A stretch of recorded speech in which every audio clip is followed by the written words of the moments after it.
How's it going, everybody? This is the Uncanny Omar from Near Mint Condition, the home of collected editions, and welcome to your annual. That's right, we only do this once a year. Top 60 most wanted Marvel Omni poll results. You all voted for these books, and by you all, I mean everyone that's watching, and your neighbors, and your friends. And even though you try to get the same people in the same household to vote, didn't work. But anyway, here we are with the most wanted Marvel Omni poll results. The Tigereyes poll, 13th annual, right, Tigereyes? Yes, sir. 13, lucky number 13. Okay. Now, before I go any further, I do want my wonderful co-hosts to introduce themselves. So starting from my left over here is none other than the person that kind of put all of this wonderful slideshow together. So if you see a misspelling, that's on Strikes against me. What's up, Peter? How are you? Who are you? I am known throughout the comic loving internet as Crisis with a K. I blog and write comic book guides on crushingcrisis.com, and I also am at Crushing Crisis on YouTube. I'm overjoyed to be here. I'm overjoyed to get to hang out with this crew. The Tigereyes Marvel poll is truly my Christmas morning, the day that it is announced. And so to be part of the announcement and to be part of flinging all of these Christmas gifts at all of you is a complete joy and delight. So I'm very happy to be here. I love all these comments. And Tigereyes, without him, we wouldn't be here. Not us, but like the poll wouldn't be here. It'd be somebody else. Like it wouldn't be anything. It would be nothing because people on forums do not have the stick-withedness to do it over a decade on their own. Tigereyes. Shots fired. Not even here 5 minutes, and shots have been fired already at the forums. Tigereyes, how are you, buddy? I'm doing good. Thanks for having me. Absolutely. And OmniDog, what's up, my friend? What up? I'm OmniDog from OmniDog's Vault. Thanks for having me on tonight. Good to see Tigereyes and BrandX too. I know they, and of course Peter. I know they did an incredible amount of work for this. So thank you. Okay, and yes, Brand joined us last year, but he is back this year, and that is the gentleman that helped map a lot of this. Brand, who are you, buddy? Tell us a little bit about yourself. Well, I'm BrandXK, and I've had a small part, minuscule part of helping put together some of these books that you might see on this list for the top 60 and beyond that.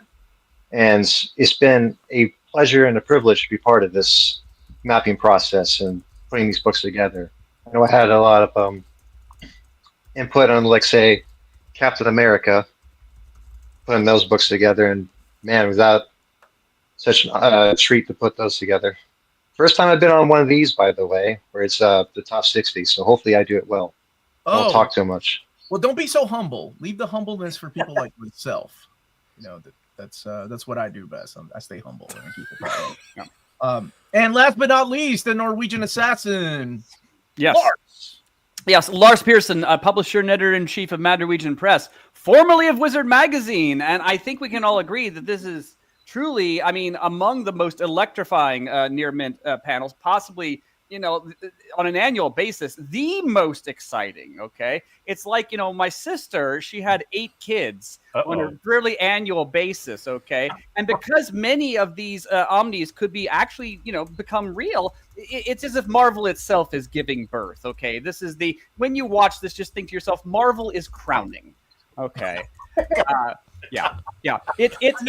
Why do I let you talk? I never know where you're gonna go with these. Oh my gosh. It's as exciting as somehow that's tame compared to what I'm used to. Yeah. It's as exciting as the time I was on the farm, and my father explained to me that, you know, goats normally have twins, but one time we witnessed a birth and it was quadruplets. It was even more exciting. So who knows how many baby goats in Marvel terms could be generated tonight? All right, your metaphors are really indeed. Wow. We could stop now and this would be so awesome. So yes, we have been doing this for a long time and helping Tigereyes with the poll, and I think we've got it down to almost a perfected science, making it a lot easier for you all to vote, and people still wanted to add some things that we'll be adding next year. These are the books that you all voted for. You had 10 votes, so I do want to remind you, if you don't see the book that you voted for, it is not your fault. It is your neighbor's fault that voted for something else. But yes, you voted with your heart, and we heard you loud and clear. What are Brand's thoughts on mouth beams? What does that even mean, Brand? Inside joke involving Godzilla. Move along. Wow. I'll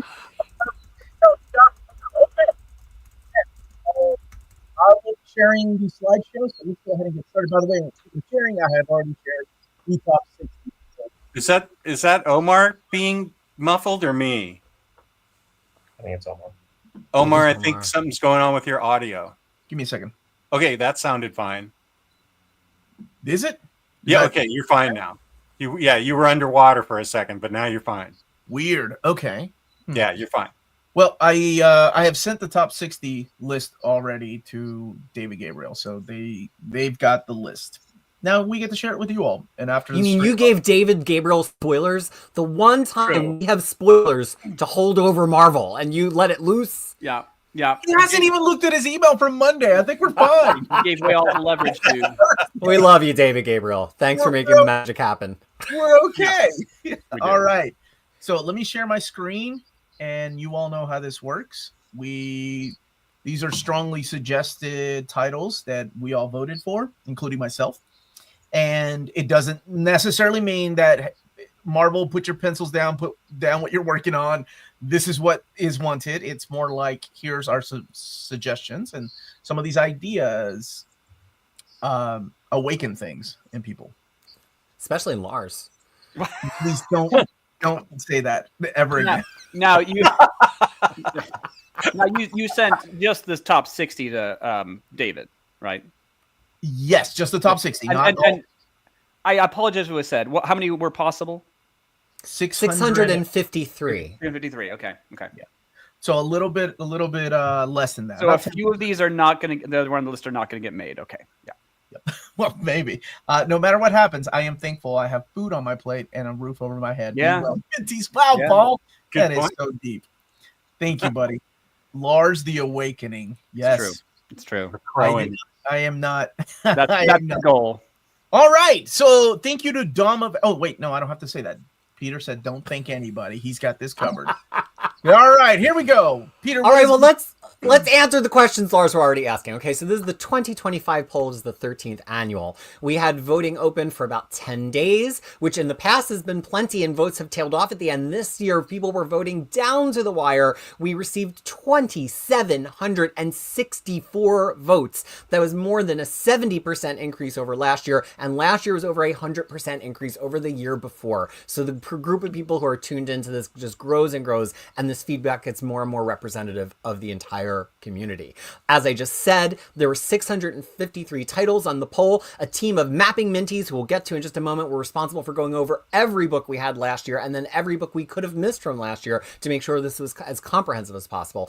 And as part of making it comprehensive, we have new options. So this year, Tigereyes, the man himself, made the call that we could include all eligible Fox properties that Marvel has the rights to reprint, including Buffy, The Simpsons, and X-Files, and we researched more past Marvel licenses, like Beavis and Butthead and Ren and Stimpy. So all of those were options on the poll. Who knows if you will see them in the top 60 today. Next year, DBC All-Star. I know, we did miss Futurama. That's on us. Getting called out. Okay.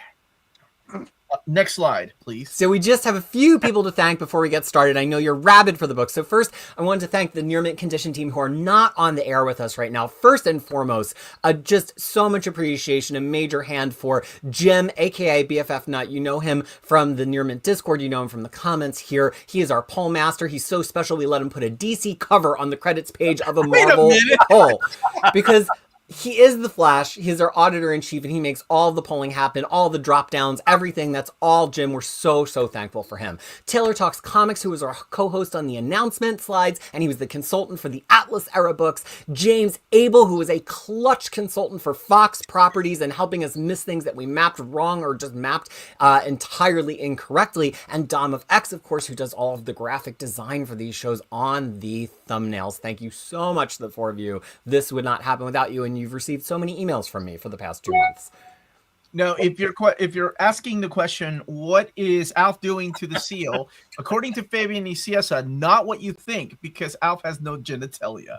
So I answered that. You're welcome. I actually, when I interviewed Fabian Nicieza, who was editor on this very book, he was like, nothing. He has no genitalia. Why are people obsessed with that?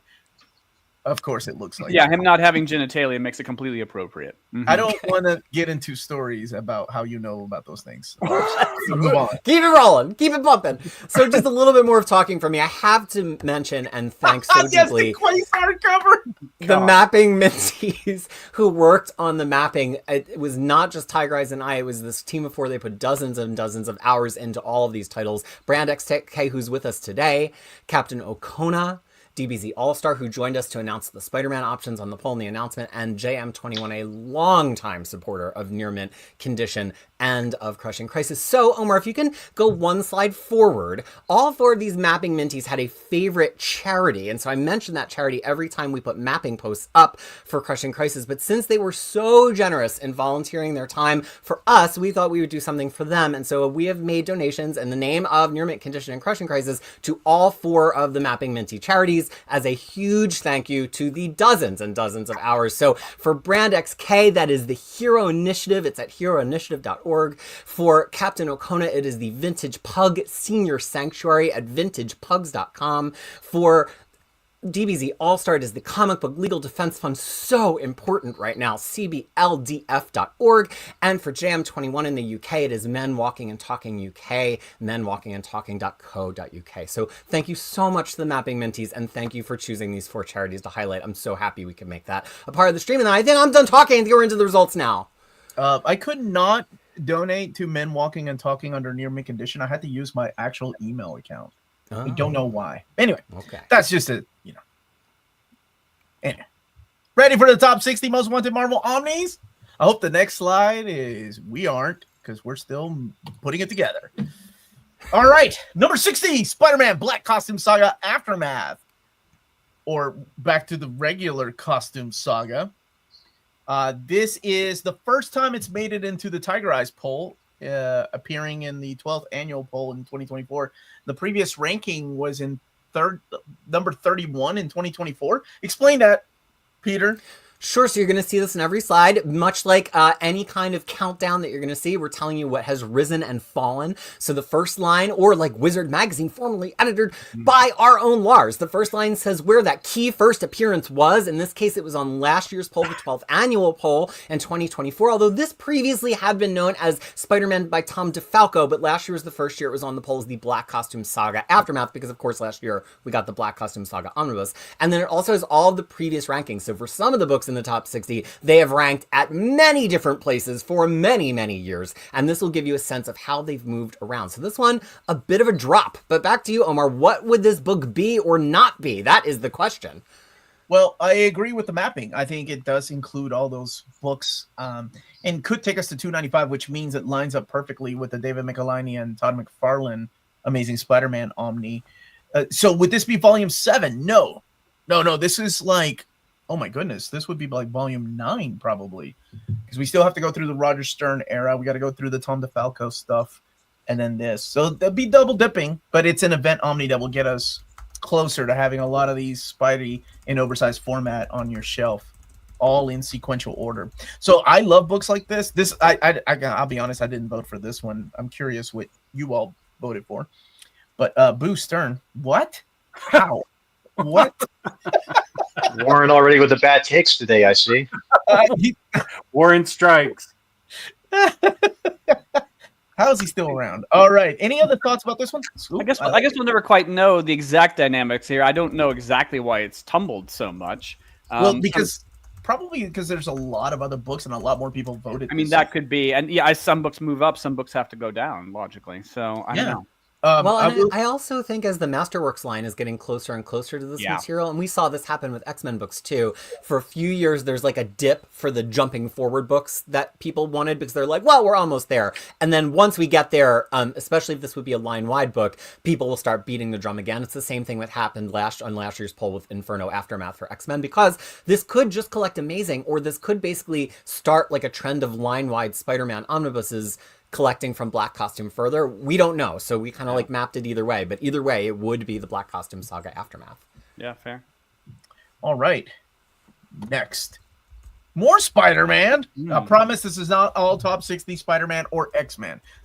This, believe me, it broke my heart too. Spider-Man by Conway and Buscema. Volume 1. This is the first time it's appeared on the Tigereyes poll. Collecting issues 137 to 177. So this is the stuff that happens before the J.M. DeMatteis run on Spectacular Spider-Man. Was it DBC All-Star that mapped this one?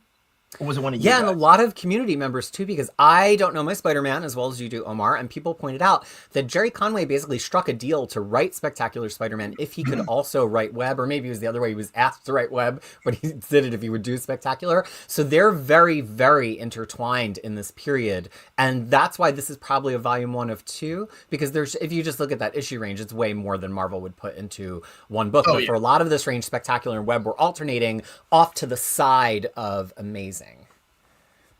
Now, this would eventually get collected in a sequential, like a chronological volume number, but I don't know.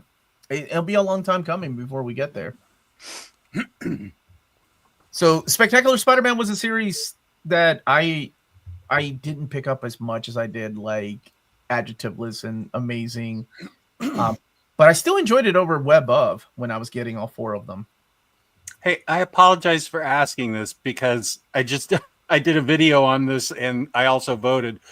When we voted, were the potential maps included in the book? Like, did this appear on the choice? Did it say Spider-Man and potential map below, or was it just Spider-Man Volume 1 by Conway and Buscema? We always say, and it's a good disclaimer to have made, this is a titles poll. The way Tigereyes invented it was a titles poll. The maps are all unofficial.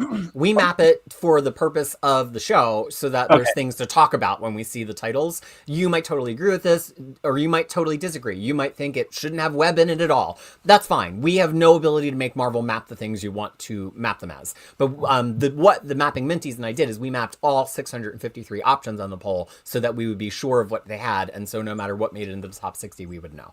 Okay, awesome. Thank you. Anybody got questions, thoughts, prayers for this one?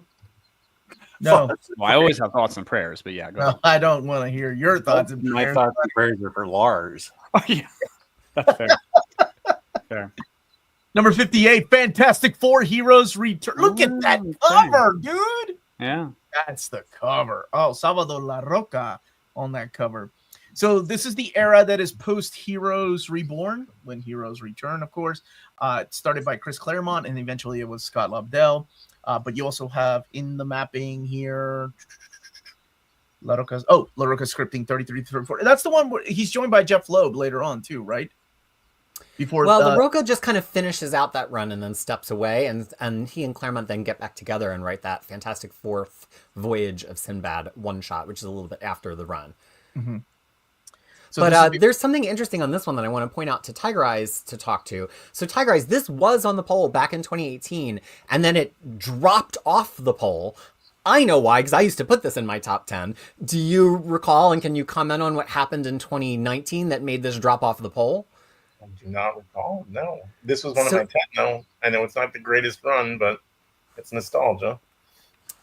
It was in my top 10 for years. So one big effect on the poll is what gets reprinted in other formats. So this got collected in paperback. It was an uncollected run. It had never been collected, and it got collected in those complete collections, both this part of the run and the part of the run that followed. And it used to be that people would really vote heavily for omnibuses of things that were primarily uncollected. And if you look at the early results of the poll, that was what was on the poll. And then once something hit paperback, it would drop right out of the top 60. And so, but this has made its way back. So there's an ever decreasing number of Fantastic Four omnibuses left to do. This was It doesn't help that the complete collections. Sorry. No, go ahead. It doesn't help that the complete collections tend to be out of print nowadays, considering they're no longer printing those now. So yeah, more and more you're going to see stuff that used to be in complete collections want to be in demand more in omnibus. They'll be back as modern epic collections, I'm sure. I think that's where the line is going to start as far as modern era. Yeah. I love that cover, man, of Doom. That's awesome. You don't see Reed anywhere. You see Sue. Number 57, The Daredevil Companion, Volume 1, Unusual Suspects. And that is a title that was used or something very similar to this mapping. This is pretty much the Bob Gale, David Mack, and the rest of the Bendis stuff that has not been collected in the 2 Bendis Omnis. So if you have like the Marvel Knights Omni, the Brian Michael Bendis Omni 1 and 2, this would be the other stuff that has not been collected in oversized format. And nice choice on the cover. Who got to pick the covers, by the way? That was me in my cave that I'm chained to while we're putting the slides together. But I gotta toss this one to Brand. Brand specifically mapped this one, and so why don't you talk about what the allure of this is for people who don't know this material? Well, the mapping for this one is basically like everything that's outside of the Brubaker and Bendis omnis that like haven't been collected in omnibus format before, and it ranges from anywhere from like the Echo arc into the Man Without Fear stuff, modern, like from 2019-ish. So it collects a lot of material that has not been in those yet before. And for me, it's a bit crucial because a lot of stuff has not been collected even in print before. Because you have some stuff like, well, I would say print, but I mean like oversized format, I should say. Like Daredevil 20 through 25 and 51 through 55. It's not even in the Bendis books when it should be. But that's because it's also outside of his run. And then you have stuff like Bullseye. I put a Lesson Kingpin miniseries in this as well. That's why I came up with the Unusual Suspects title, because it was Unusual Suspects that were still tied to Daredevil. Like it was like still part of his mythos, but not technically like starring Daredevil. That's how I thought of it in my head.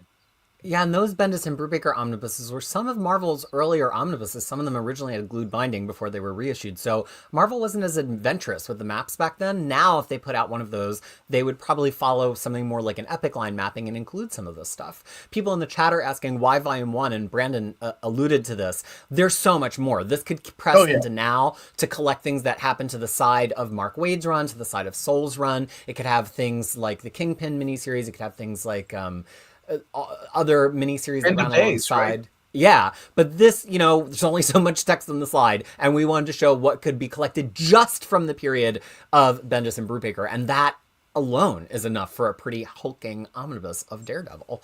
This was very close to making it last year at number 66, so it's really cool to see people vote for a companion book. Like, it's not even a main run. People love Daredevil that much that a companion book is at number 57.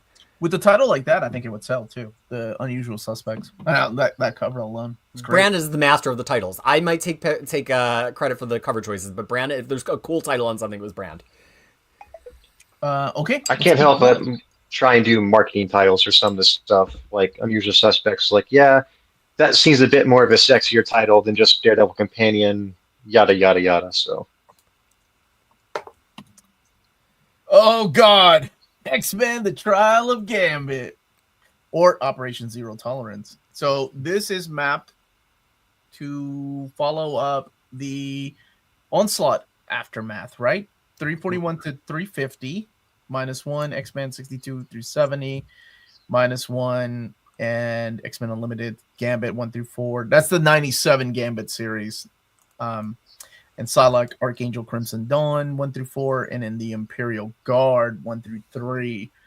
So this could completely recollect Zero Tolerance by adding those issues of X-Force. Oh, Yeah, because this is a little bit of a short map. Now that, you know, they did with this Onslaught Aftermath the same thing they did with Road to Onslaught, which it got announced as a much bigger volume to begin with, and then Marvel revised the map. And so, because they realized there's a whole lot of material that they could still fit into another one. And so now this could, instead of being called Trial of Gambit, it could be an Operation Zero Tolerance omnibus that collects everything that's in the oversized hardcover and also collects everything from Uncanny and X-Men in that period. Or maybe it's just Uncanny and X-Men in that period. There's plenty of material too. So again, we don't know. We're not the people who make the maps for Marvel. We're just saying if you voted for this, it could be one or both of these things. Now, when I got the list of Omnis to announce, the book, what it was, Onslaught Aftermath, I think is what it was called. The one that's coming out. Yeah.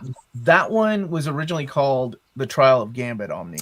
Oh. But then it didn't go far enough to be Trial of Gambit, because Trial of Gambit's in 350. Remember, at first they were going to, and they were going to use this cover, and they were still going to, and they renamed it to Road to Onslaught. And then I think because of a bunch of people online of a certain community reached out to some jerk on the internet and had that jerk email David Gabriel to say, can you add these books?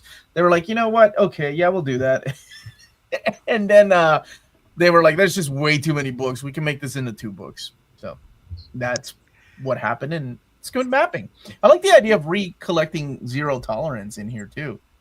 You wouldn't need that much. 67, 69, a couple of issues here and there. I know it affected Generation X more, but some of those that were just like faces. They weren't even impactful.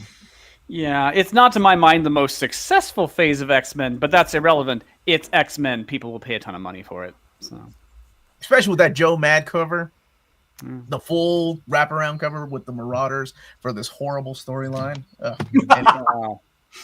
That I would happily put on my shelf, by the way. Yeah, it is. Yeah. God, I hate this. Is one of my worst retcons. All right, is it really that bad though? It's not the worst retcon, but it's up there. It's up there. For me, it was like top 3, slap to the face. It was the point that you felt that Gambit's character was starting to break, because the idea was, well, he's a bit amoral, and every new they kept going along. It's like, let's add on more questionable stuff that he's done. And it's like eventually it's like, okay, he is a bad person now, But yeah, it just doesn't make any sense if you read the. Well, there is that too. Like, absolutely no sense. Anyway, eventually the list of his crimes is so long. But yes, onward. And number 55, Doctor Strange, Master of the Mystic Arts, Volume 2. You Doctor Strange folks love you some Doctor Strange. And I see here on the notes, Peter followed the 3 Masterworks rule. So this is getting into the Roger Stern era of Doctor Strange, which is solid. This has been available in Masterwork format, and I think most of it, if not all of it by now, is available in Epic format. Curtis, is that right? Curtis? That's strike 1 for Curtis. He's not here. Scared off by all the big books. Yeah, number 55. Look at you all. The second annual poll in 2014. It ranked 180 in 2024. 57 in 2021, 53 in 2018, 48 in 2017, and 28 in 2016. Man, it's slipped. Well, let's talk about the why of the slipping, because for a while people wanted this to be the Roger Stern Omnibus. They weren't thinking about it fitting into a numbered set of volumes, and Roger Stern, anything by Roger Stern was very, very popular in the early years, right? Tigereyes. Absolutely. Yeah, so he was like an easy pick. Then when this omnibus program started, you could see it start to slip because people were splitting their votes to start to vote for whatever the next Doctor Strange omnibus would be. But now that we've gotten all the way this year to Master of the Mystic Arts Volume 1, suddenly this is the next Doctor Strange omnibus, which people have been waiting for since 2014. The interesting thing here is the reason it has that note, and Omar can talk about this. Omar, those existing 3 Doctor Strange omnibuses, all pretty slim, aren't they? Yeah. One, because those are all 2 Masterwork omnibuses, and the reason they did that, who knows? Because it's not like Doctor Strange is the #1 best-selling omnibus line. So now we have this interesting sequence of events where we've got 6 Masterworks left. So that could be 3 omnibuses, but now that we're finally into this Roger Stern material, and since it also could close out the line in 2, we might see them finally go to 3 Masterworks per volume with this volume, or they might decide Stern was in high enough demand for long enough that we're going to get 3 more instead of just 2 more. So there's really no way to know, but this would certainly start with Doctor Strange 1974, number 23. What would you put in the 3rd one?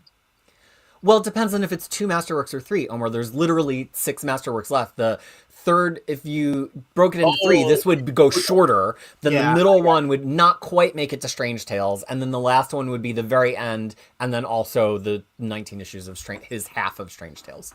And Secret Defenders. And a little bit of little input of Secret Defenders.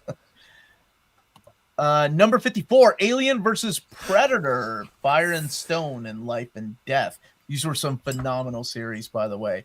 And this was ranked 103 last year. This time around, it is at number 54.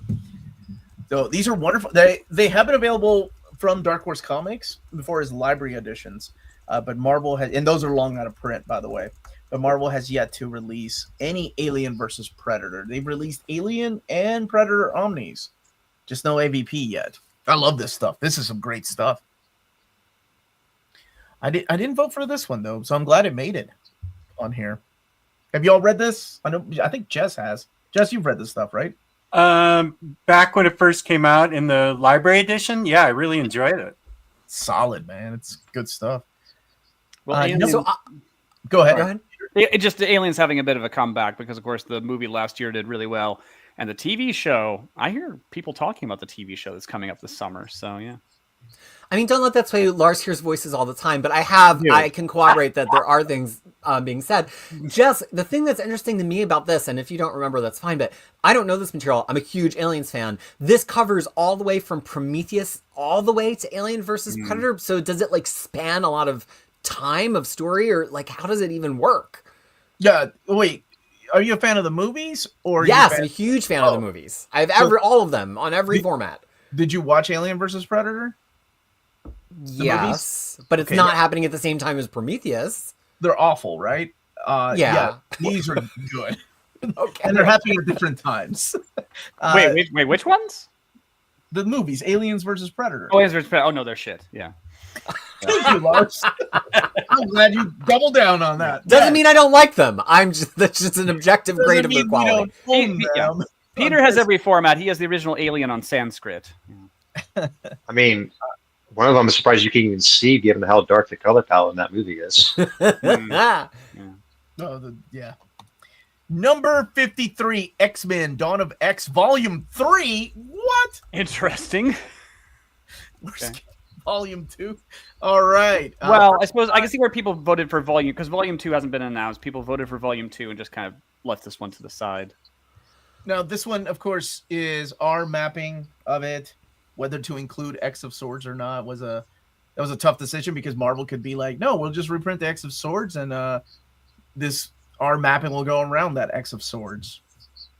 But it just shows how much love there is for this era if it's coming in at number 53. So 50. Okay, it would be funny if Volume 2 doesn't even rank in the top 60. That's just some weird voting going on. People really just like X of Swords. Yeah. Well, yeah, X of Swords did decently on the OHC poll that you ran. And so I kind of, when I saw this, I'm like, oh, people really want it. Now, it could just straight up rebrand X of Swords, right? But I think there's an opportunity here. And, Marvel doesn't listen to us. This is not official. But originally, X of Swords had some issues that were labeled Prelude to X of Swords across multiple titles. And they really introduced like what's about to happen and who the players are in it, especially with Otherworld. So just thinking about how big the Dawn of X Volume 2 would have to be, it might actually make sense for this to pick up those like 5 or 6 issues to take the weight off of Dawn of X Volume 2.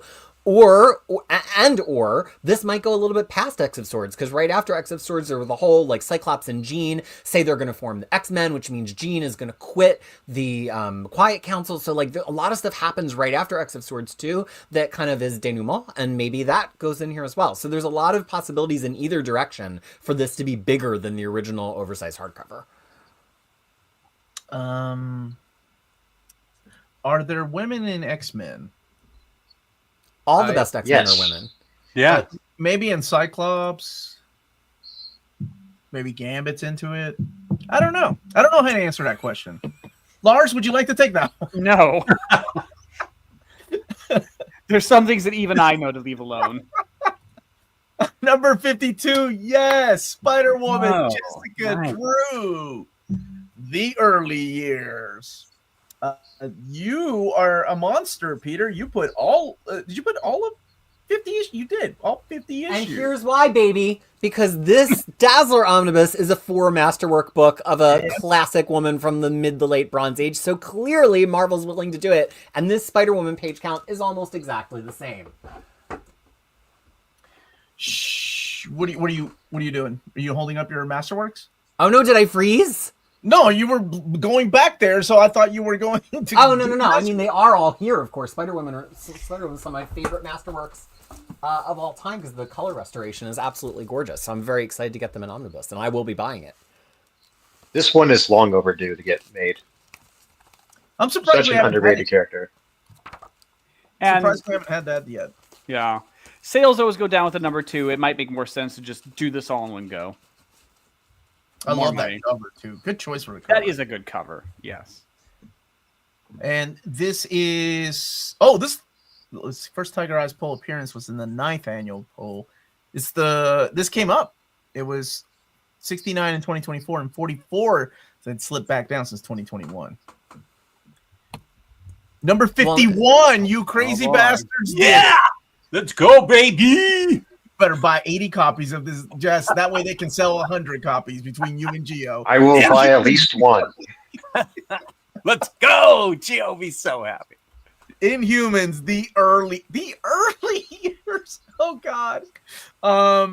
First appearance. It ranked 78 in 2024. Did Geo make multiple accounts? He had all of Puerto Rico voting for this book. This has been collected before in a series of what was it? Inhumans Classics. So not even Ultimate Collections or Epic format. They were just calling Inhumans Classic. I'm really surprised this made it and not like a modern Inhumans. I did not vote for this book. Somebody I did. Look, Jess is such a good Yes, friend. well done. Well Jess is such a.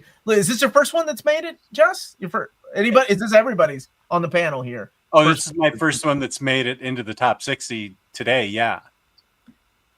None of my top 10 have made it in yet. I did show off a copy of what it could look like if they did make it in my video. So this is a good cover choice. This is an excellent question.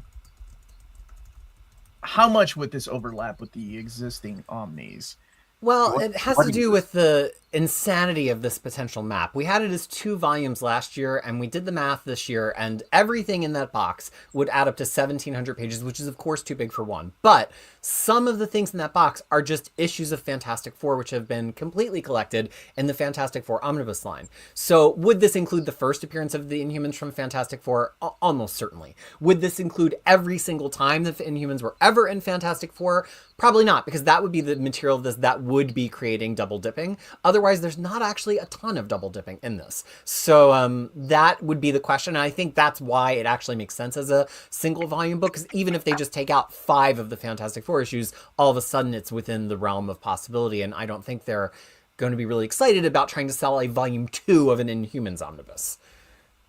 Gio, would you like to take this question? Why do Puerto Ricans love Inhumans?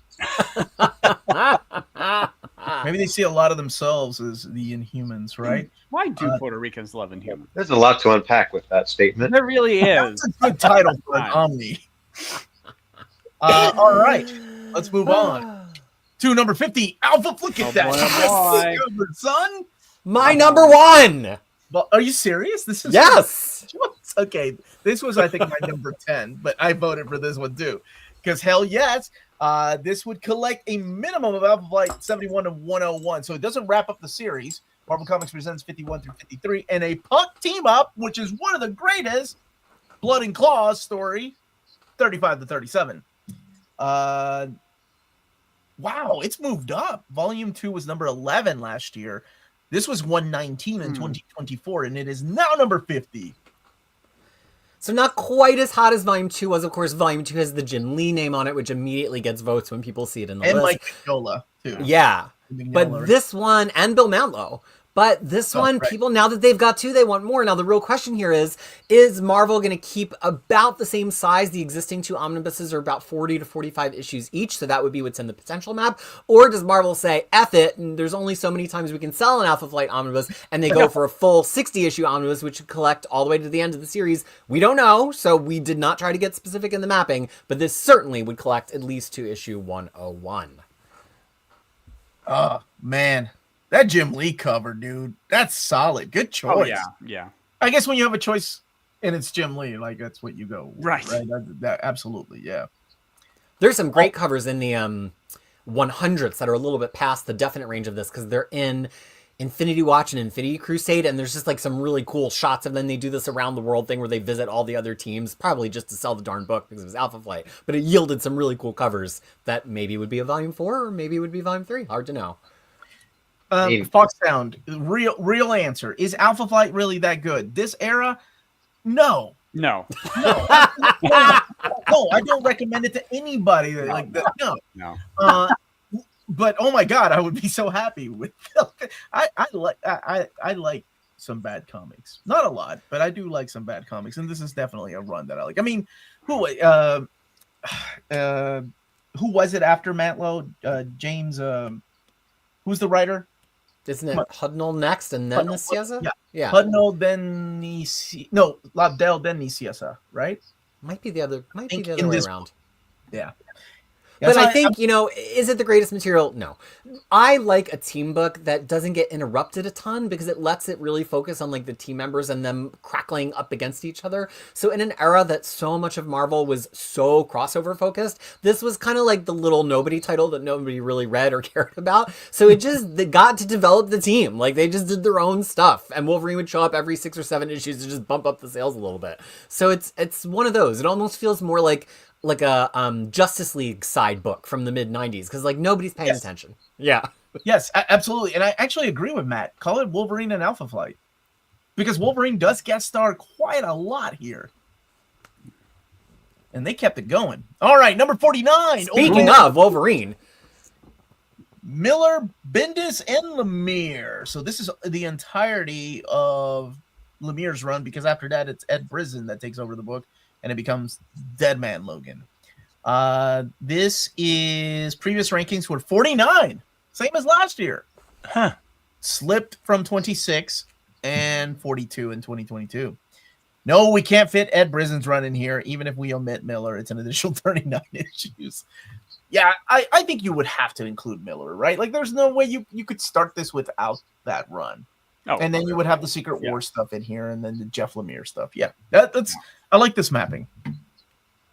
Yeah, and I think it's a good read because you get the whole original tragedy, which, yes, we've gotten other omnibuses, we know. But, like, if you're buying an Old Man Logan omnibus, you want it to start with the Mark Miller stuff. And then you get Bendis. Really, the only time I think Bendis touches it is that he brings him back during the Secret Wars Battle World era miniseries. And then Lemire takes over for issues that, like, basically you get all of the kind of fun of seeing Old Man Logan start to interact with the present day. Because at that time, our Wolverine in the present day is dead. And then the Brisson side is a little bit more action-packed, but because that includes Dead Man Logan, plus the Old Man Logan versus Deadpool miniseries, which is by Declan Shalvey, there's so many issues of that. There's just no way. There's no way to fit it into this book and do the Bendis Secret Wars, or even just with Lemire, because there's so many of the Brisson issues. Omar's favorite. I think I'd rather buy Alpha Flight than this. But to each their own. People really love this stuff, and I get it. I do. Just not for me. I think I have to get it, but it's one of those I just shrug my shoulders at, like, yeah, sure, whatever. Let the edgy kids have their fun. I really like this stuff. Hey. No, stop calling out Mark Miller. I think it's quite effective as an original story. You can totally see why Mark Miller originally did it. But it's like, does it need a series? Does he need to be a member of the X-Men? That, I don't know. Who doesn't want Clint Eastwood Wolverine running around? I don't know. It was a very, very powerful story. I will say that. But how much it needed to go on afterward? The Omnibus Collector is with me.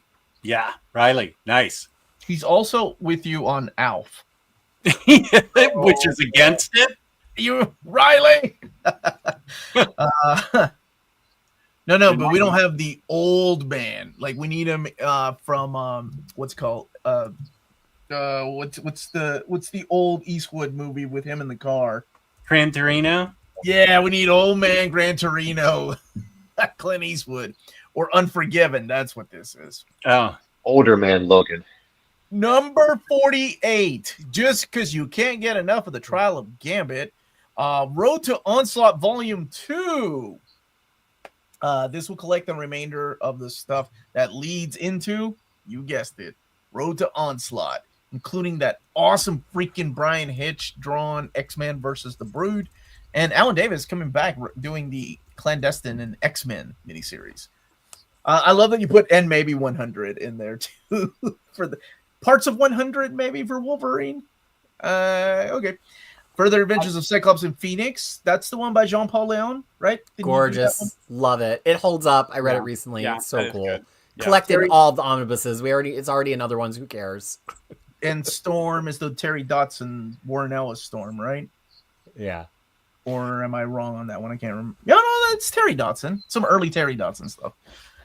That Archangel's Black and White. That's the one shot, right? And X-Men Unlimited, which has been in other books. But yes, this is the Road to Onslaught. God bless. Number 48. Woo!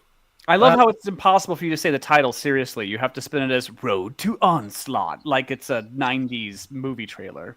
Greatest X-Men era of all time continues. You sound like a Wizard Magazine article, Ryan. That Lars probably wrote in blood. Probably. Look, I was getting paid. Yeah, I know. Listen, as a kid of the 90s, I thought Onslaught was cool.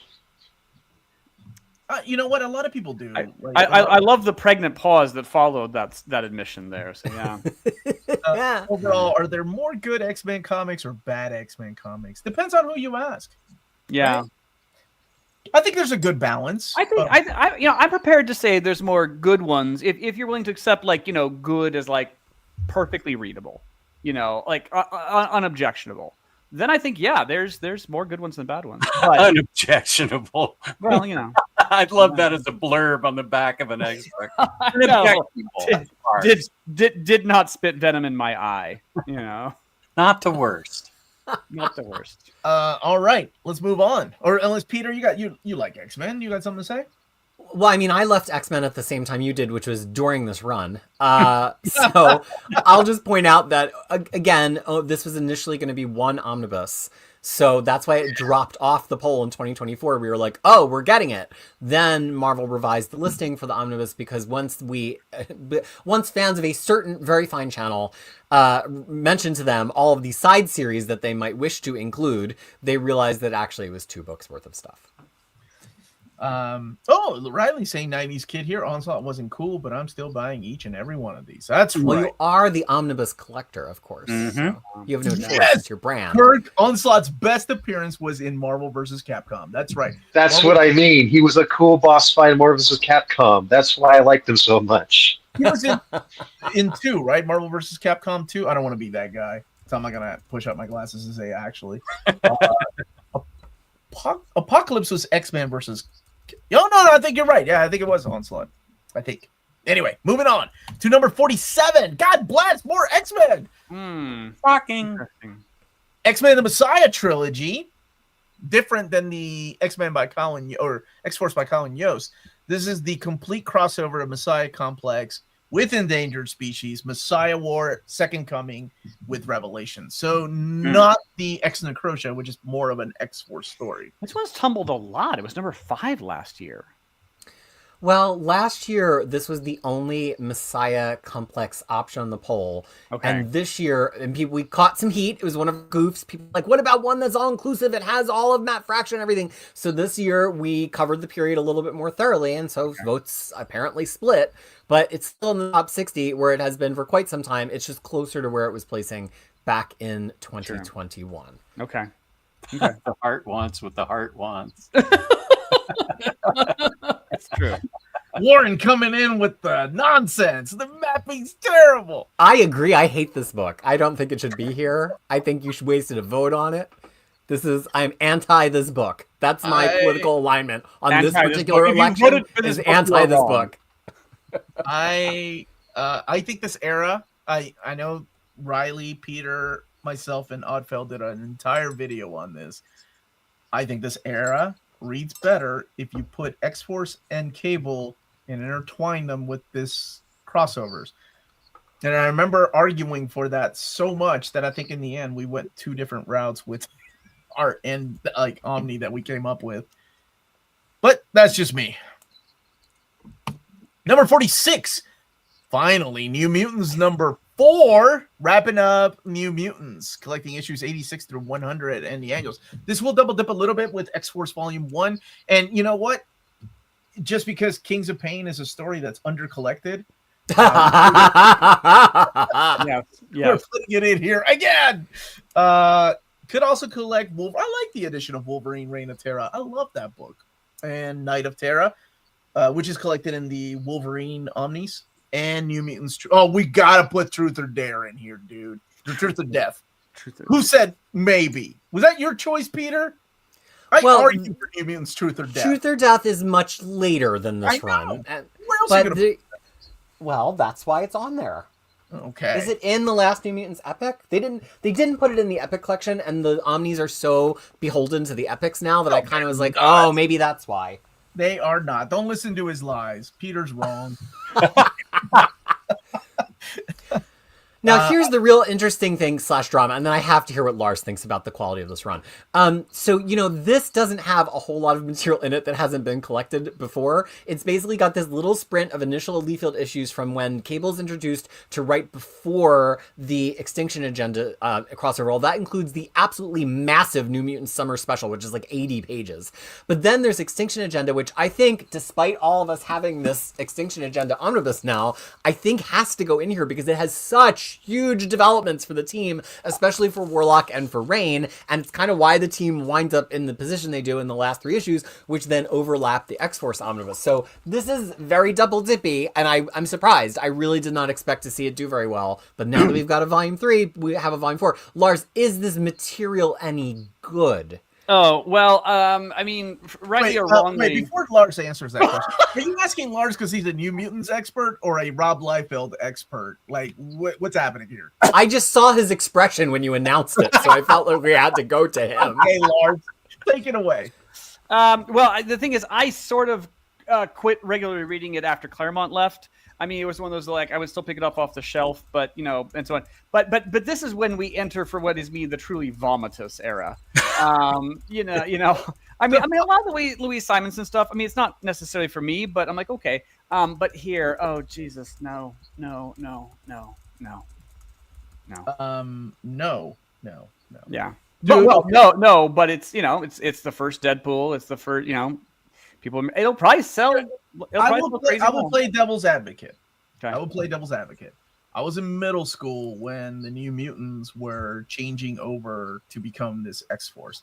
I thought it was really cool. One could even say extreme, if you will, that this change was happening to these group of kids, right? Like we were losing these kids. Some of them would leave because, they were going chasing after some girl, or some of them were dying in a crossover. But with the remains of this group and introducing new characters, I was in, man. That energy. Well, yeah. I don't think like. I think you're right. I don't think I could recreate that energy that we were feeling back then. It's so difficult to talk about this era and making people understand how different and new it felt, because I think Rob Liefeld, unfortunately, has kind of become this joke on the internet, even for people that don't even read his stuff. Like they don't even know who he is. But it's funny because everybody else is doing memes about this guy that can't draw feet, or he can't keep that same haircut on the characters, or he can't do basic anatomy. I mean, I just there's a lot of artists that fall into that category. Yes, no, you're right. But, some of them, but for some reason, it became a thing, and I don't know if he brought it on himself, but I can't deny the fact that the guy was a game changer when it came to New Mutants. When you're reading it at the time as a kid, holy crap, it was such a different book. It was like, think of like Legion of Superheroes, and then you got 5 years later, right? Like it was that different. Well, okay, I agree with you. And I'm not comparing Rob's writing to Keith Giffen and what they were doing. I'm just saying it just felt different. I agree with you. It was very, very much, it struck a chord at the time. It packed a punch, like you just described. It's kind of interesting to me that, like, it's not necessarily an iteration that's stuck. Because, like, for example, the new Teen Titans is that there's a certain classic now lineup that people keep wanting to see over and over and over. I think with these characters, they remember them. Oh, they were part of the New Mutants, but there's not really a great thirst I see to do new comics with them as X-Force. It's something that is very much of the time. Okay, I'll give you that. So what you're saying, it was acceptable in the 90s. It was acceptable at the time. At the time. He's saying he's going to buy this Omni is what he's saying. Let me get this super chat. Question for all. Which artists, past and present, have the strongest sense of storytelling through their sequential artwork? That's a good question. Who's your favorite sequential artist?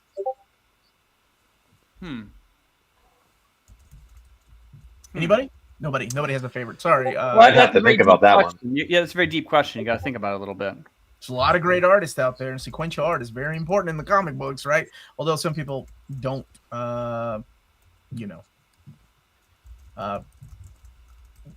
never mind. I'll just keep quiet about that last part. I mean, when I think about a really strong sequential artist, it's not. They've got to accomplish two things, right? Because these are all still panels in a motion of a story that we never get to truly see in motion. So they have to supply panels that imply a lot of movement and action between them, and they also have to give us acting. And I think that's a lot of people are not good at both, right? They are really good at showing the action and movement. You go, yeah, I can tell how that punch got thrown. I can tell how that web got spun. But then there's not facial acting. Even in a mask, even Deadpool, they play with the expressiveness of his eyes. Mm-hmm. And so, I really like an artist who can kind of like do all of that, who can really be expressive and also can really show really good action. Maybe just this is a recency effect, but I've been reading a lot of art from the very recently deceased Butch Guice. And he was a master of that. He could really show things moving and in a kinetic way and also show people acting. I like Steve Epting a lot for that reason. I like a lot of my 90s guys who stuck around and kept working because I think that they're really good at both of those things. I don't know that any of them is my number one favorite. If I have a number one favorite, it's probably Alan Davis. But that's just... Yeah. It's a difficult question, right? Because there's so many... You have like the great legendary artists, like even like Barry Windsor-Smith or like Mobius, right? Like great sequential artists. But then I think about like, yeah, you're right. Like Alan Davis, like some of your favorites, your personal favorites, like they do it well. John Cassidy. First thought was George Perez because that guy can literally draw like so many different characters in the same page, and they all look distinctly different and don't have same face going on. They're all like look how you imagine they would look, and they're all drawn differently, and that's all because of how George Perez drew them. Yeah, I mean, in terms of like being an excellent storyteller, but in terms of compression, there's a spectrum from like George Perez to Brian Hitch. Perez was excellent at this sort of thing, but he was very compressed. Hitch, I really enjoy, but he's very open-ended. And Alan Davis is one of those excellent ones in the middle. I would agree. It's good. That's a good choice. Jess, you like a lot of the older art and new stuff. Who do you like? We're limiting it to just Marvel stuff? No, sequential art. Just sequential art. Wow. Kyle Baker. Wow. Okay. Did not expect that answer. That's awesome. From Why I Hate Saturn, an out-of-print classic that was done perfectly. Tigereyes, thoughts? Do you have a favorite sequential artist? Perez was my first choice, but I like people like Ryan Sook a lot. Ryan Sook is really good. Yeah, good. I also think Darwin Cook, because there's not a story that he drew that I haven't liked. Like it's always top tier work from Darwin Cook. Yeah. That's a good point. And honestly, like that says a lot about the art, right? Like even though the story could suck, the art keeps you reading. Thank you so much for doing this and sending it to Marvel. The last poll got us so much good stuff, and I hope there's some surprises that come out of this poll yet. So let's move on to number 45, Avengers Volume 8, baby. Uncle Raj. Too big for one volume. So the previous rankings were 43, so it slipped. Number 9, number 13, and number 5. Now keep in mind, in 2021, the votes that we got for this, weren't that big as they are now, right? Tigereyes, you in 2021 you were still doing emails, weren't you? Correct. Yeah. So it's changed the game a lot, but this has slipped a little bit, but that's okay. Still in the top 60. Well, I'm glad the old people stuff is down. It's not old people stuff. Wow. I love this. That's shots fired at this entire panel. I take How is the top 60 down low? It's 5 out of 500 and how many? 63? Is that right? 653. 653. Yeah. So not bad, honestly. It's more or less the top 9% ish. Omar, we are old people. Deal with. Yeah. I could almost not read that. I had to almost go get my readers. Something like all kids. Thank you, Jess. Thank you for that. Yeah. Something like this, again, the Marvel machine being what it is in the year 2025, it might be better assumed among some people that this will come out at some point, so there's less of a fever about it. But no. Maybe. Yeah, Well, I Maybe think- it's because there's different people voting nowadays. well, right? that too. I think there's also an opposite reaction where for a while the thought was like, oh, okay, the Marvel Masterworks Classic Avengers line is getting closer and closer. We'll eventually get there.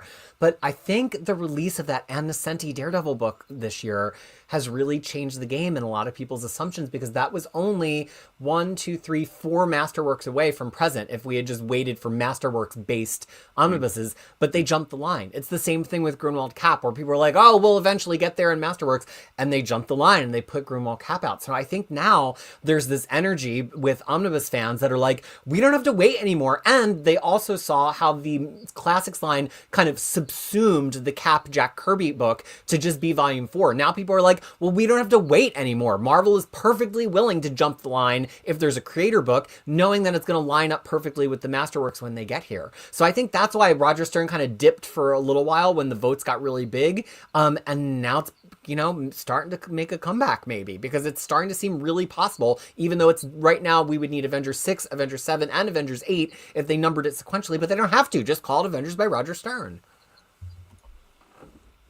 Put that number on the back. All right, let's keep going with number 44, Hulk by Bruce Yes. Jones. Interesting. Oh, yeah. This slipped down a Number little one. bit. This was your number 1, Brand? Yep. Oh, it's a Just great run. surprised it made it up this high, though. Well, it slipped. It was number 30 last year and 36 in 2023. Collecting Incredible Hulk 34 to 76. So this is after the Paul Jenkins Dogs of War, which is not officially an Omni, and right before the beginning of Planet Hulk, because Planet Hulk collects those. What is it? The Peter David story and the Daniel Way prelude, which really has nothing to do with Planet Hulk, but they just put it in that Omni. And also Hulk Thing Hard Knocks. Yeah, Bruce Jones was a horror writer at Warren Comics. And actually, one of his stories got adapted for Masters of Horror, Jennifer. And if you've not seen it, it's creepy as hell. That is the definition of a butterface. And that's the whole that's the whole point of that one story. This has that kind of feel, like a Hitchhiker feel, if you've ever seen that show. It's a different take on the Incredible Hulk, and I dug it. I think I may have undergone some reappraisal, because I remember it not being that popular when it came out, but people seem to like it more now. Well, you have one of those people on this panel, Brand. What is your evaluation of this? I think when it first came out, like roughly 20-ish years ago, it came out around the time when the movie did, and people were at that time were just wanting to read the Hulk however way they could get it, and this was very much a slow burn type of like Hulk book, because there would be some issues where he wouldn't even show up. So you'd be like waiting and waiting. He'd be like the monster you wait for in a horror movie to show up and just do his business. So this is one of those where like I feel like it's better as a binge read than it is like that slow burn read. So now if this ever gets made, not only would you get to see that slow burn in real time and actually be able to like read it all in one, you wouldn't have to wait week to week. You could just read all in oversized format. And plus it also is a gap filler between Planet Hulk and that Peter David Volume 5 book and the Paul Jenkins Dogs of War book. So it's very crucial to have this gap filled in. I think you're right. Month to month, it does seem kind of plodding for an Incredible Hulk story. But, yeah, collected is probably better. Has anyone been watching the rehearsal? No, but I heard it's really good. Thank you again, RVP Cars Ghost. And it's all good. Someone called Superior Spidey an old series, and I felt my hair. An old series. I think I just got existential crisis just now. Oh, wow. All right, let's move on to number 43. Aliens versus Predator, but not done yet, versus DC. Interesting. This would have the Wildcat Aliens one shot. Yes. Finally!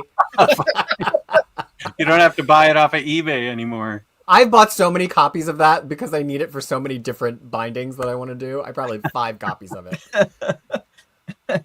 So yes, that is where some of the Stormwatch team gets killed off. I don't know why they decided to do it. I think that must have been a Warren Ellis thing. Like, whatever. Yeah, let's kill off some like some of the main characters. But you know, we put it on the poll because now Marvel has Alien versus Predator, so it could be something that does happen eventually. It could, you know, it could happen. Anything's possible. If there was Marvel vs. DC got printed, so this is definitely in that same wheelhouse. Yeah, same thing, right? If there wasn't an upcoming DC Marvel crossover, I'd roll my eyes at this. But these days, yeah, totally could happen. Well, and again, earlier we mentioned that Aliens is so like hot right now that it, and this is not even Superman and you know, next to a Marvel character, which I know creates touchiness. It's like Superman next to Aliens. Like, why would they not want to market a Fox property? I feel like this, to me, feels even possible than like getting a reprint of the DC versus Marvel book, because it's just it's not actual Marvel characters, it's Fox characters, and I say that with no insider information. It just seems less touchy to me, you know, and that's why there were so many of these crossovers, right? Because it was DC just mingling with some other character. Now, would it make more sense for DC to have the rights to print this rather than Marvel? Who knows? That's a crazy question. We might see this in the top 60 on the DC poll too, which I also share with my DC contacts. So let's any other thoughts about this? Because I like that. By the way, Batman versus Predator, so damn good. 1 and 2. Yes, 3 that was okay. Well, at least 1. But yeah, that would be At least reason the why I first buy 5 this. pages was very good. Yeah. I love 1 and 2. I thought like Predator versus Batman 1 and 2 were solid. 3 was okay. Superman versus Predator has pretty solid artwork. I like that. All right, moving on to number 42, Amazing Spider-Man: The Clone Saga Aftermath, with that Steve Skroce cover there. Wow, you guys really love you some Spidey. So this is another one of the gap fillers. This is what happened after the Ben Reilly Omni Volume 2. And there's enough material for how many of these, Peter? 4, baby. DBZ All-Star mapped every single issue, including the Father's Day Toyota giveaway. And there's 4. So this is the one that immediately follows. And look, this is one of those ones where you could have voted for this just meaning Amazing Spider-Man. That's fine. But there are enough crossover moments that you would still need at least 2 books, even if the books were exclusively Amazing Spider-Man to get to the end. But if you want the whole line, which seems to make sense because we just came out of the Ben Reilly books having the whole line and the Clone Saga books having the whole line, it would take 4 books. And they're not short, they're not long, they're very reasonable size. And there's 4 of them. So this would be the first of those 4 books. Wow. That's nuts. Omnibo voted for all 4. I bet he did, man. All right. Let's keep going with number 41, and that is Punisher Fury. Max Another brand special. Brand, tell me about this one, because I've read Born, which is collected in the Punisher Omni Volume 2. Or maybe not a brand special. Was this you, Brand, or was this JM21 who did this one? I think this is JM21. I don't think it's on the Punisher books. I saw the good title and I assumed it was you. All right, sorry to interrupt, Omar. I wanted to give credit where due there. Okay. Fury Max is so ridiculously over the top. Like, there are people. I remember when I got the trade paperback at the comic book store, because I was just getting trades back in 2002. The older guy that was there was like, "Man, if you like Nick Fury, you're gonna hate that book." And I was like, what? And he was like, it's so stupid, man. Like, Garth Ennis hates these characters. There's a scene where Fury like strangles a guy with the guy's own intestines. So it's that type of story. Weirdly, that doesn't bother me. Because I've read most of this. It's pretty compelling. What does bother me is when we take, not that Nick Fury kills people, but that we take Nick Fury out of kind of World War II champion into they make him like the Punisher. There are points that Garth is like, Fury's just a pathological murderer, rather than standing for truth, justice, and the American wagering world. He's not Superman. I understand that, but he's not the Punisher either. And that there's junctures in there where it's like, okay, he just wants to keep murdering for the sake of murdering. And that does bother me because, like, my dad was in World War II, you know, so I think it's okay to keep him in the World War II mold. But it's compelling stuff. It's really compelling stuff. I would buy this probably. I remember reading that, and I was like, oh, Garth Ennis really has a lot of tropes that he uses in his books. Like, I think this was the first time I remember noticing it. There was a character in here named, what was his name? I think it's Fuckface. Like, and didn't we already do that in Preacher? Oh, so dumb. Yeah. So it's that type of story. I think, look, lest people think I'm overreacting, I think I'm right in saying that in one of these miniseries, I think I'm right in saying it is kind of intimated that Fury does plot to keep World War II going purely so he can murder more people. And that is, and that, if I'm not misreading it, that is way over the line. That is completely over the line, morally speaking. Hashtag not by Nick Fury. Well, yeah. I'm just over here like I want Nick Fury, Agents of S.H.I.E.L.D. That's my bread and butter there. Yeah. Barracuda was so... I like this stuff. But see, Lars, like, I can... Like, there are people that hate Ultimate X-Men. I'm like, yeah, but I love Ultimate X-Men. Oh, you're digging it? I didn't. Okay. Oh, wait, you mean the new one or the old one? I'm sorry. Yeah, the Peach Momoko Ultimate X-Men. I'm not actually reading it, so I can't say. Oh, okay. Yeah. But okay, so it's more like a manga, right? And I'm like, I can understand why people don't like it. But I also have read 40 years of just reading X-Men, and I'm like, I'm tired of the same thing over and over again. So it's nice to have something new. But this stuff, I'm like, yeah, this is out of continuity. It's fine. Yeah, that he bakes Fury into the Punisher's backstory. I really don't mind that at all. Like I say, it's just that Nick Fury would get... Whoa. Sorry, it slipped. Sorry, it slipped. That Nick Fury would even contemplate tens or hundreds of thousands of people dying just so he can plug a few more people in the face. That does bother me. But it's not your from one war to another. It's another Nick Fury. Well... Finally, Star Wars Legacy. Hell yes. This is one that a lot of people have been asking. Where is it? This is a much beloved era of Star Wars. This was previously at number 65. That cover is killer, by the way. Good choice on that cover. Trying to sell books over here. Trying to give Marvel some hints on how to sell books. Yeah, but I saw your choice for the Road to Onslaught Omni Volume 2, so I don't know what you're trying to do there. That's just because I hate Joe Mad covers, so there was only so much that appealed to my let's not get into... Let's not. Anyway, this is a solid cover. I cannot wait to read this. This has been available in Epic Collection, but both of those are, I think, how many are there? Four. Those are out of print. And... this would be, I guess, the first two. Yeah. I'm surprised we haven't gotten this yet. They've been doing a stellar job of collecting the Dark Horse era in Omni format. And this is one that I think just not only benefits from its enduring popularity, but also from the fact that we got 20 plus books from the top 60 last year. So like stuff that was right on the verge of its things that was consistently popular moved up. And this one was right on the verge last year. It missed the on-air results by about 3 top number 1 votes. So here it is, basically 25 spots higher, exactly where we would expect it to be. Any other thoughts on this? Jess, Tigereyes, Brand, have y'all read this stuff? I have. Lars? I tend to stay away from the Star Wars books. This is the future, right? This is like 100 years in the future?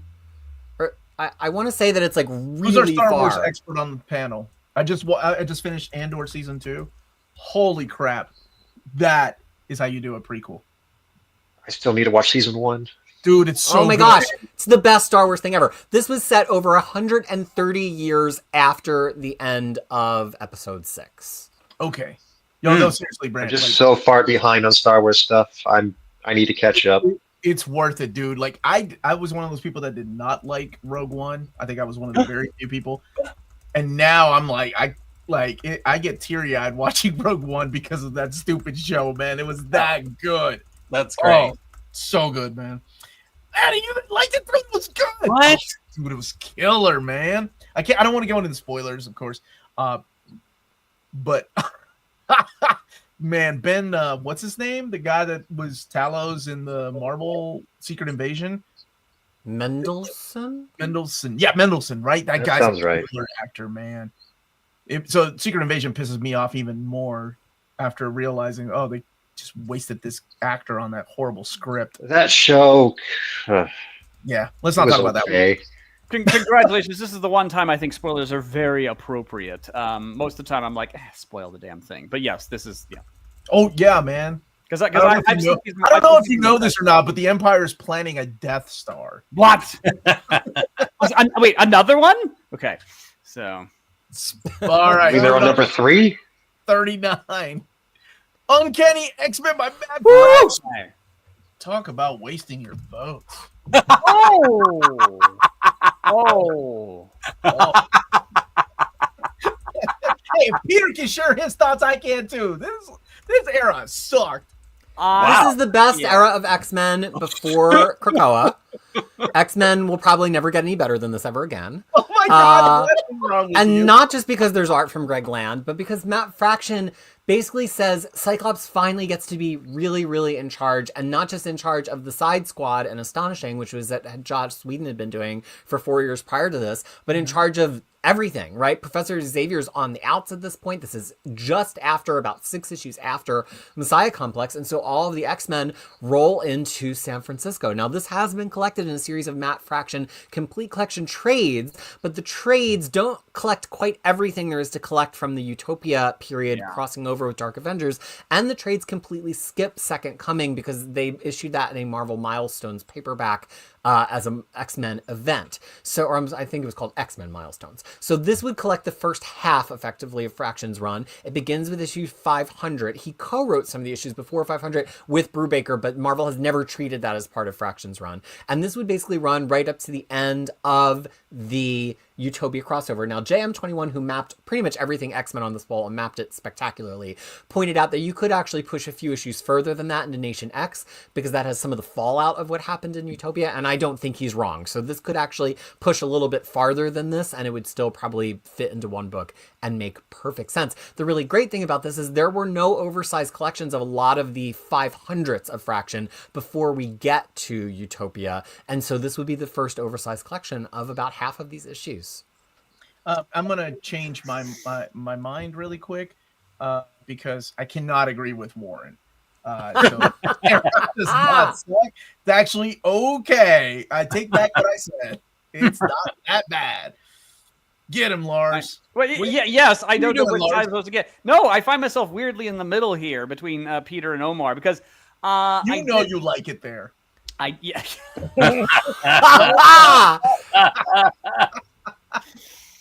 Go on, Lars.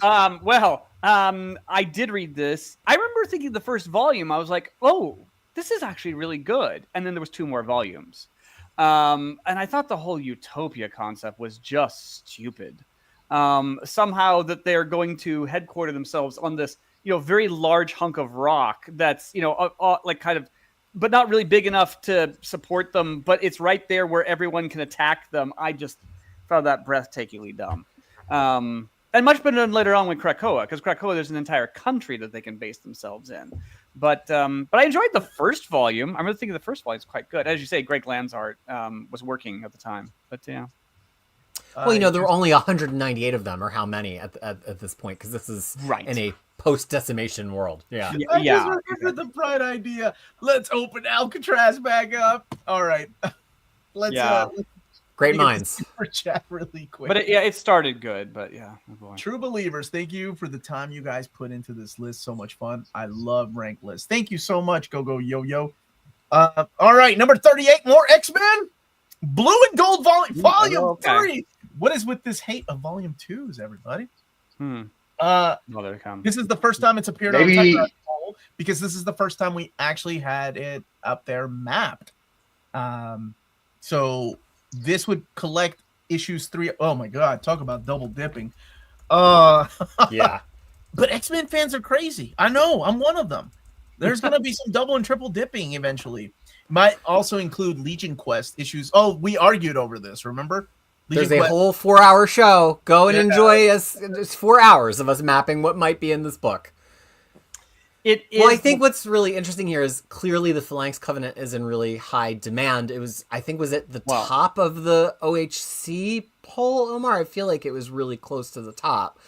And Yeah, and this was a book that a year ago nobody would have put onto this poll, and we would have resisted putting on the poll because we would have said, well, that's just an OHC reprint. But when Marvel announced Blue and Gold Volume 1 that collects part of Claremont Lee Volume 1 and part of all of Bishop's Crossing and part of Shattershot and all of Executioner's Song, all of a sudden they created demand and, more importantly, hope for X-Men fans that we could get all this stuff mapped like the Epic Collection line. And if you're not following this super closely, and if you did not watch our 3 or 4 hour video, the thing you need to know is what this is effectively. It is the Epic Collection line omnibus of X-Men. Because right now, if you wanted to read all these X-Men issues in omnibus or oversized hardcover, they are very split up between the 2 titles. There's no book that has them all in the correct reading order. You'd have to continue to put down books and pick up books to follow all of it. So this follows the Epic map, which is what Blue and Gold Volume 1 does.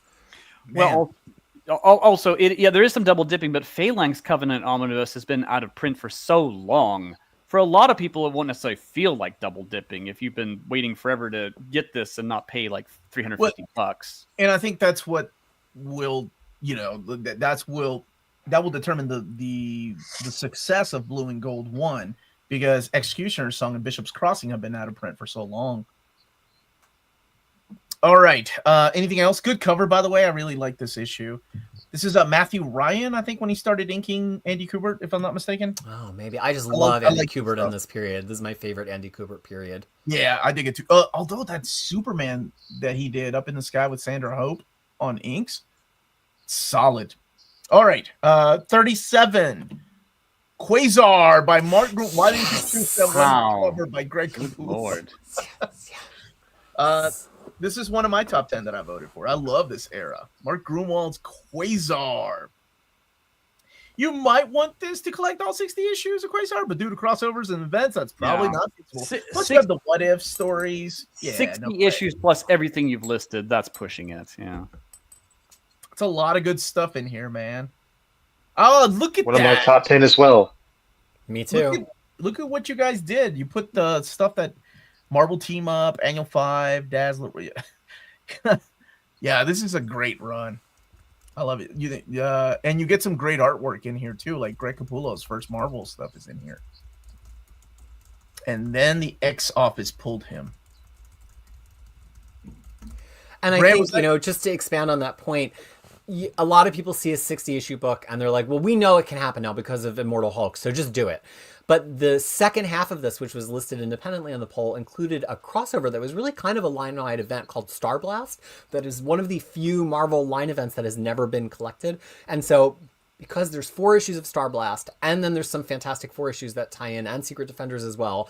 And also, then after this, Quasar goes on to be in Cosmic Powers a little bit. That it very quickly totals more than 70 issues to get all of Quasar, so I think you just need 2 books. But then luckily, a lot of this prelude stuff would be a double dip, but if you read through it carefully, it doesn't double dip more than 2 or 3 issues out of any other omnibus or line. So there's 4 Captain America issues, there's 3 Defenders issues, there's 3 Incredible Hulk issues, so it doesn't feel like an egregious double dip, because who has every one of those omnibuses on their shelf? A Quasar fan just probably wants to read his whole story starting from when he appeared as Marvel Man. But it doesn't have to be mapped that way. This is just what we as the mapping team think could happen. It could just be Quasar 1 through 31.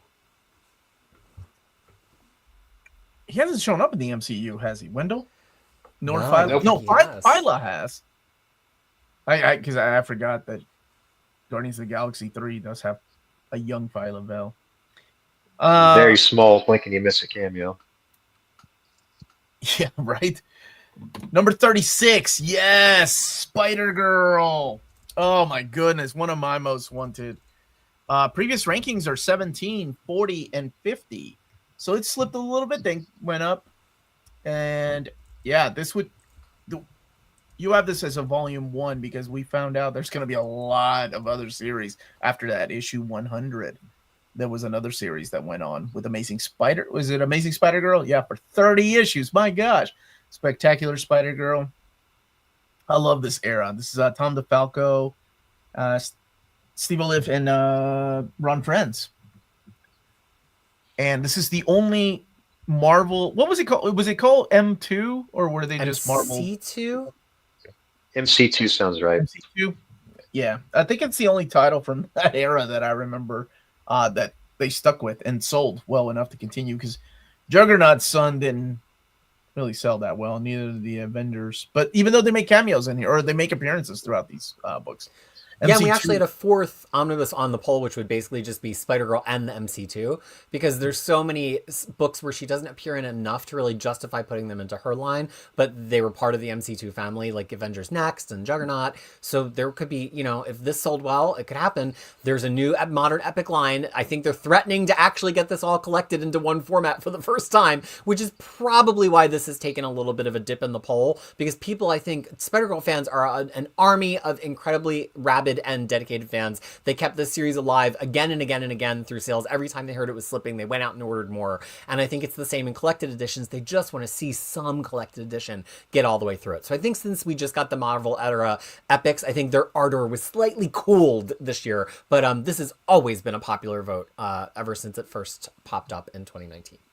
She's a great character, and I think people that get to read her for the first time also enjoy it. Do I also send the past votes results with Marvel, like Spider-Girl was number 7 and 17? Nope. Whenever I send them a list of 60 books, I try to simplify it as best as possible. Because if I start adding things like this showed up as number 9 last year and number 13 and 20, I think that list will be just disregarded. Like, that's a lot to look at.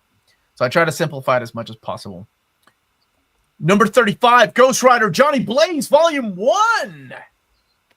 Damn, I didn't know this was up that high. Yeah.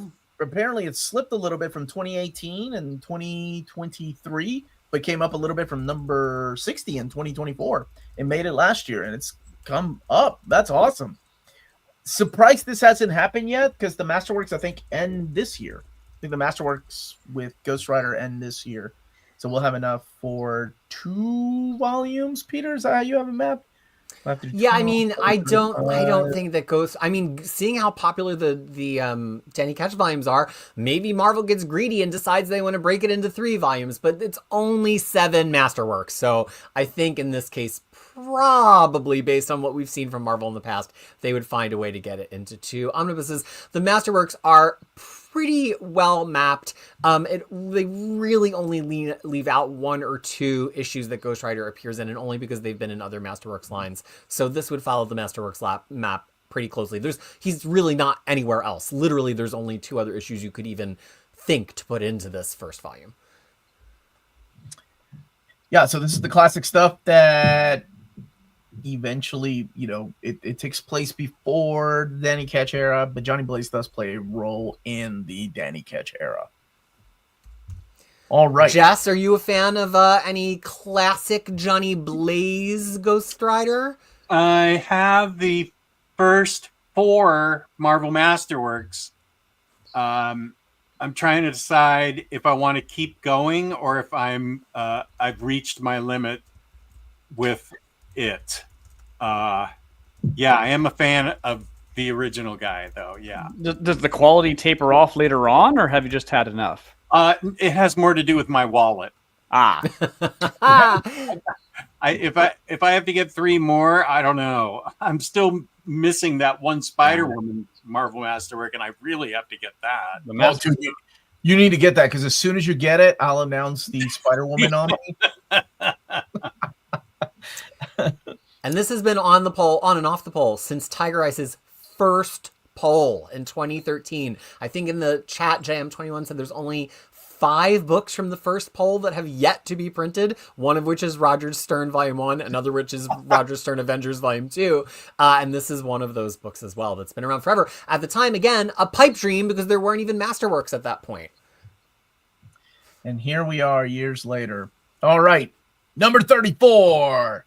Spectacular Spider-Man Volume 2. It's the Frank Miller era, right? And Bill Mantlo.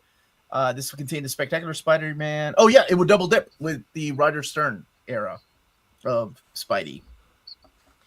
So collecting issues 43 to 79 and annuals 2 and 3. Ranked at number 23 last year and 55 in 2023. So it's somewhere in the middle now.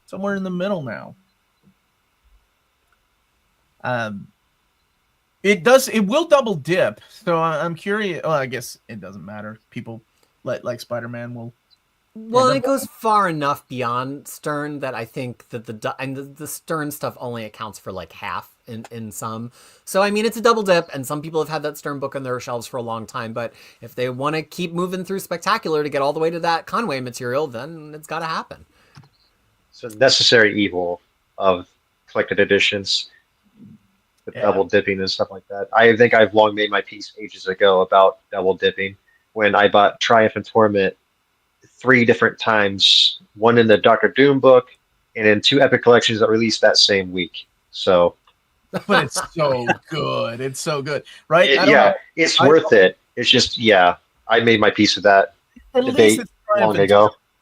It's not Kings of Pain, which I think I own in 7 different collected, and it's not that great of a story. I'm so tired of reading about Piecemeal and his mom harness. At this moment, I just want to remind everybody to hit that like button, please. If you're watching and enjoying the show, we're about to hit the top 30. So let's go with number 33 with Daredevil. I'm super surprised this made it that high. This is the classic Daredevil, Volume 4, collecting issues 120 to 157. Again, this is our mapping. We could be completely off. But we are using the Masterworks as kind of the mapping. And it would perfectly match up with Frank Miller's run on the other side, beginning with issue 158, which you are madman for that, Peter. You know they're not going to do that. They're going to leave. I think they will, man. I do. I think. Here's what in my heart of hearts, I think one of 2 things is going to happen.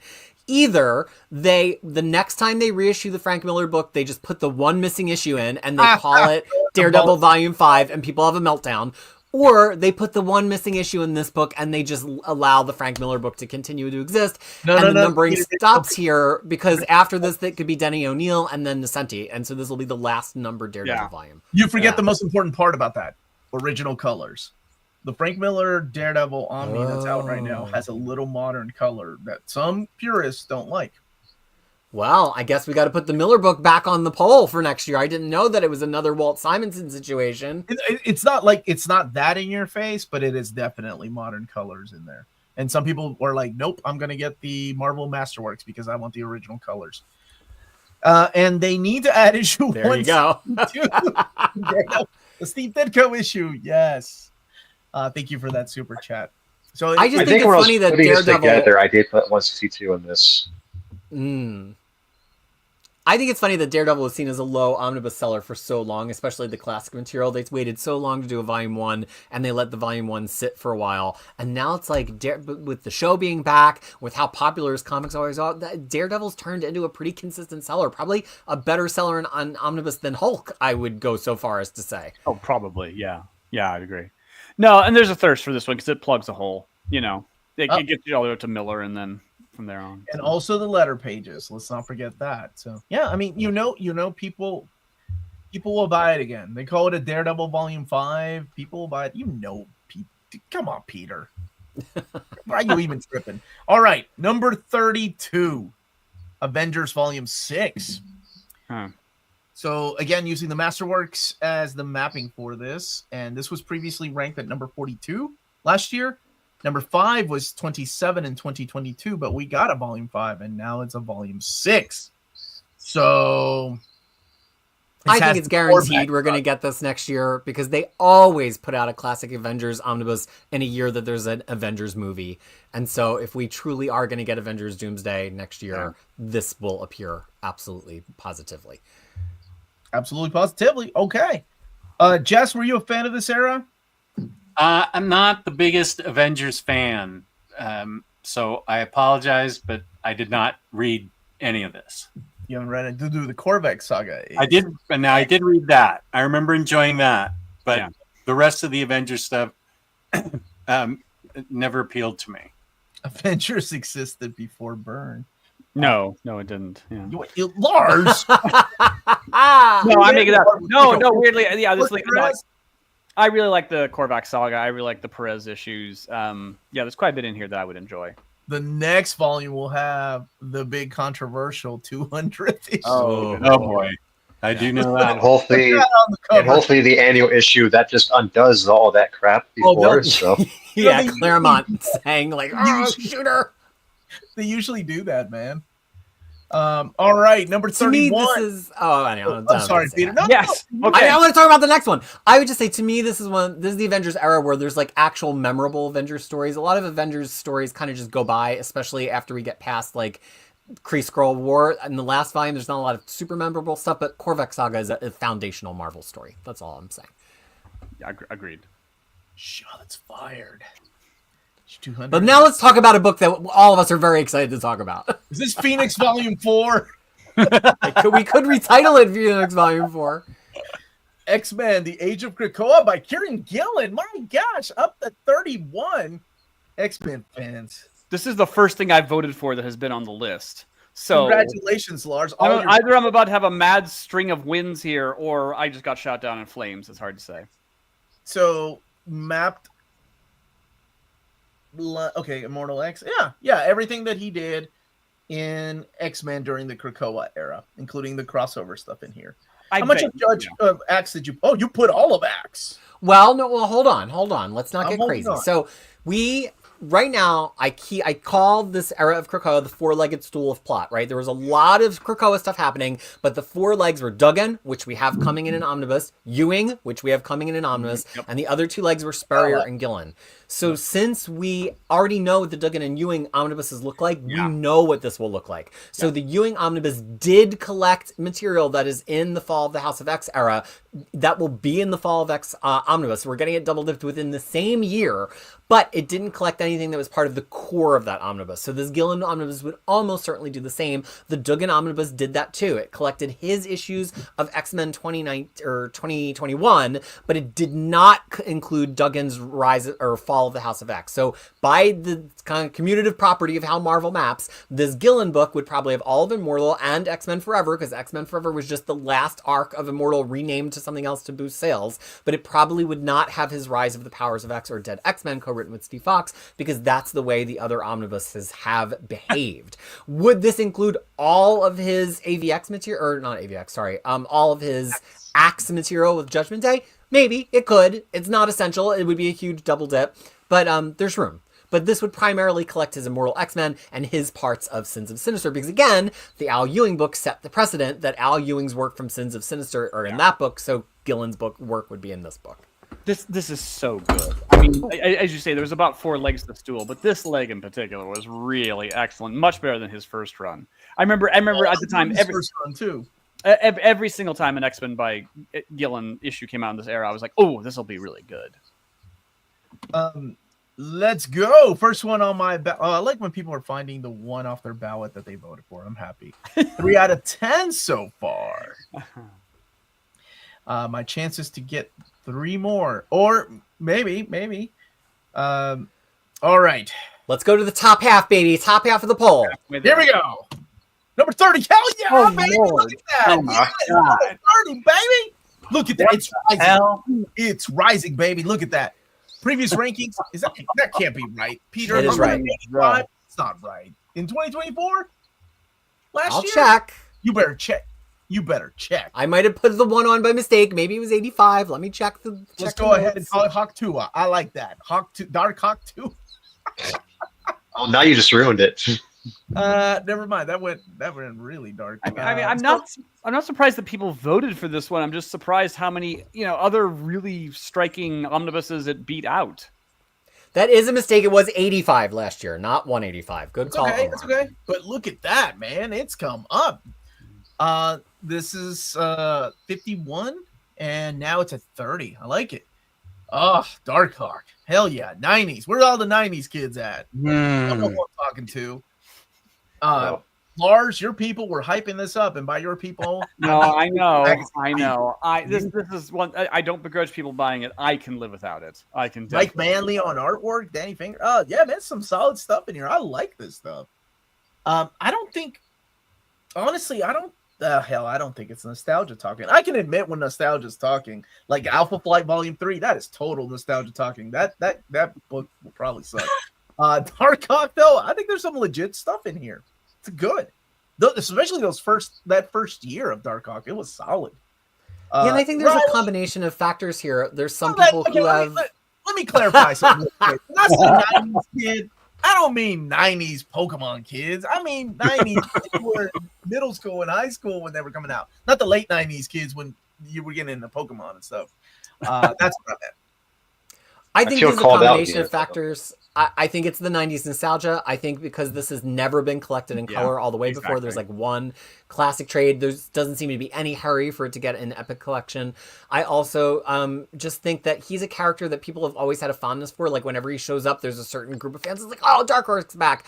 I think that's a perfect storm of stuff for the poll. Like those kinds of books do well. Things that are, that's why Quasar did as well as it did. People at this point, if there's an uncollected run that went to 50 issues and it's in the early 90s, that is now one of the oldest, runs that goes that far that's never been collected. We're getting to that point because Marvel has collected so much 70s stuff and so much 80s stuff. So yeah, this stuff is rising on people's list now because people are Marvel zombies and they want everything collected.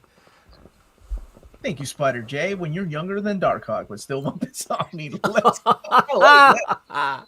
Pokemon better than Dark. Of course, Josh. Like, That's a. Of course. Oh, Jess. I do still have my action figure that protects Yeah. my powder. Yeah, but that's a different Darkhawk. That's Space Darkhawk. That's Space Darkhawk. That's the one that made me lose my shit and Road to War of Kings or whatever it was. It What was was Road that? to War Kings. All right. there were just certain junctures in the 90s where I just kind of felt like Marvel has run out of ideas. And this and Sleepwalker were, a couple of What them. is wrong with you, Lars? I'm not saying it wasn't well done. I'm just saying, yeah.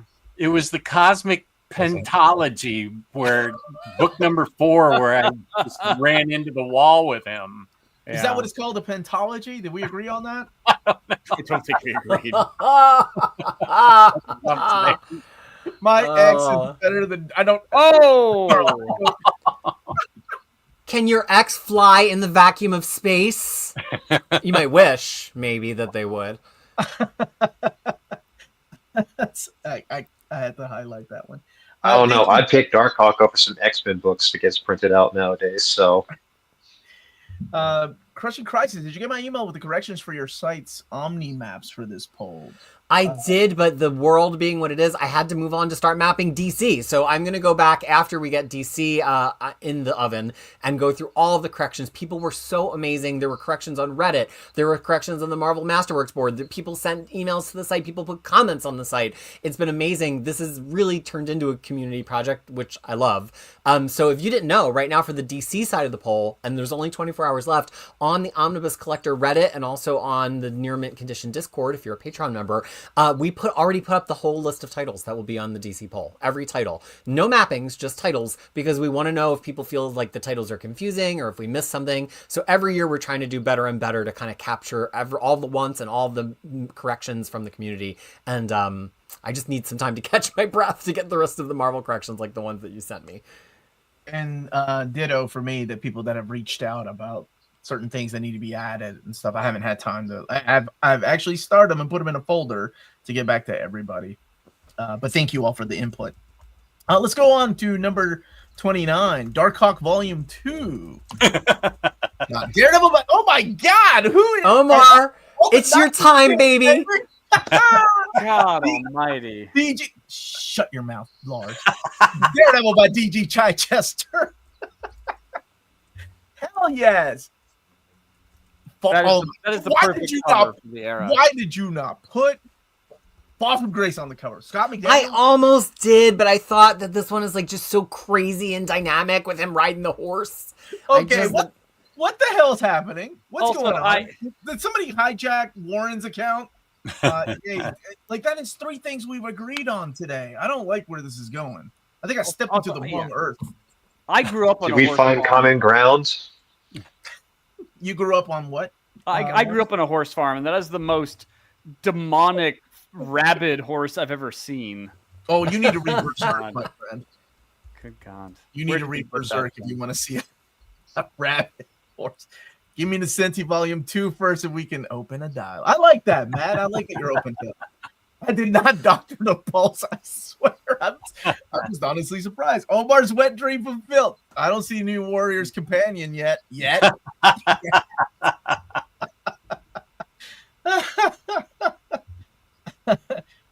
don't talk about that horse. Oh, we need to send Lars that picture of that horse. Oh God. I really like this era. I don't have a problem with this era. I know some people do. This is another one that I think gets a lot of hate, but Last Rites is for real one of the best Daredevil comics, like stories. Like that 4-part that leads into issue 300 of Daredevil. Like, people put this all in one category of crap. I think that stuff is great. You all are out of your damn mind if you think that's garbage. I'm with Omar on this one. I really enjoyed this stuff. People always rag on about like the black costume he wore. Like, dude, it's just him in black armor, and he doesn't wear it for that long. It's not that big of a deal. No, it's solid. I really like this era. I can see why people thought it was just edgy. They were feeding into the whole 90s craze. Didn't Wizard Magazine have a cover like that with all the edgy characters of the 90s? Oh, I'm many times. I mean, yeah. And you got great artwork in here too by Lee Weeks, and then that leads into the whole Scott McDaniel era. And I really like Scott McDaniel's art, and you can see the evolution of his art through here. And then by the time he took over Nightwing, it just kind of became something else. I think it's really interesting how this was like snuck into the top 60 one time and then immediately fell out, and it's back again. Why is it back again? I think this is the perfect time of year for the Daredevil titles to do well because the voting was going on while the show was on. But also, again, I think finally getting Ann Nocenti, which has been on the polls since I believe year one, changed the game, not just for Daredevil, but for a lot of lines, because people are now thinking about like, oh, we can get other creator named runs. We don't have to wait anymore. So this would immediately pick up from an Ann Nocenti Volume 2. People probably feel like Ann Nocenti Volume 2 is just a given that it's going to happen right now, considering the fanfare that number 1 got announced to. So they're moving on to the next, and this is the next. This is the next, yeah. You're right. Speaking of next, number 28, Dark Avengers. Okay. By Brian Bendis. We ain't got time to put Michael on there. Brian Bendis. Wow, this came up high. It was 56 and 57 last year. And it is 28 this year. And collecting Dark Avengers, the Utopia crossover, you're putting Siege in there. I like the idea of expanding it to having the Dark Reign stuff in there, like Hawkeye and Ares, Sinister Spider-Man, Goblin Legacy, Dark X-Men. Oh, that was bad. Well, and I think the thing to think about here, so we have this originally in an oversized hardcover that just collected around Utopia, and then there was a Utopia oversized hardcover. But then recently we got an Epic collection, and there was previously a Brian Bendis complete collection before that, that's pretty much everything. And so, that's about 700 pages. Marvel could just reproduce it as an omnibus, but there's a chance to expand it and make it more attractive. So like the stuff that's in that top paragraph there, that's what's in all of those versions of the book, and it would be a perfectly fine omnibus. It would be very readable. I do think you need Siege here. Siege is the finale of Dark Avengers. Oh, yeah. I think I think it makes more sense in here than it would make in a New Avengers by Bendis Volume 2 omnibus, because it's specifically the finale to this. But I think, a lot of people have asked us, how would we map Dark Reign? There's so many Dark Reign titles. This is really effectively the Dark Reign omnibus. The Dark Avengers was the center ring of Dark Reign. There's no Dark Reign event. There's only Dark Reign one-shot. So I think if you treat this like the center reign of Dark Reign, and you assume that anything important about Norman Osborn or his team is the center of Dark Reign, then this would probably have all of the major stuff that involves Bullseye as Hawkeye, Mark Gargan as Spider-Man, because they're on this team. So you could almost call it like Dark Avengers, Dark Reign by Brian Bendis if you wanted to. I'm kind of wildly shocked that they didn't get this out to be out at the same time as the Thunderbolts movie, personally. But, there's always next year. Would you read this event? This is one of the hardest questions that it's how's that reading order coming, Omar? Well, because it's like, do you read this between volumes 1 and 2? And it's the same question that people are going to ask about Mighty Avengers too. You definitely read it after volume 1, but it's almost like you have to stop reading this after the crossover to go back and read New Avengers to see the build-up and then come back to this. Like, yeah, you would have to do a... Man, I hate answering this. For Dark Avengers, you can read it any time, of course, after volume 1 of Brian Michael Bendis' Avengers. But for the part that starts the whole Siege crossover, yeah, you're going to have to go back and forth, or at least I would. Any other thoughts about this? Did you like this era? Mike Deodato Jr. on artwork. This is probably my all-time favorite Brian Bendis book. The only Really? Brian I like. Oh, Tigereyes. So, Did you say the only? I mean, his Daredevil's okay, but his DC, his Legion, His Daredevil's okay. Good it's lord. not. I prefer Brubaker, but Well, Let that's the man- fine. But, Let the man cook, Lars. Go ahead. Go ahead.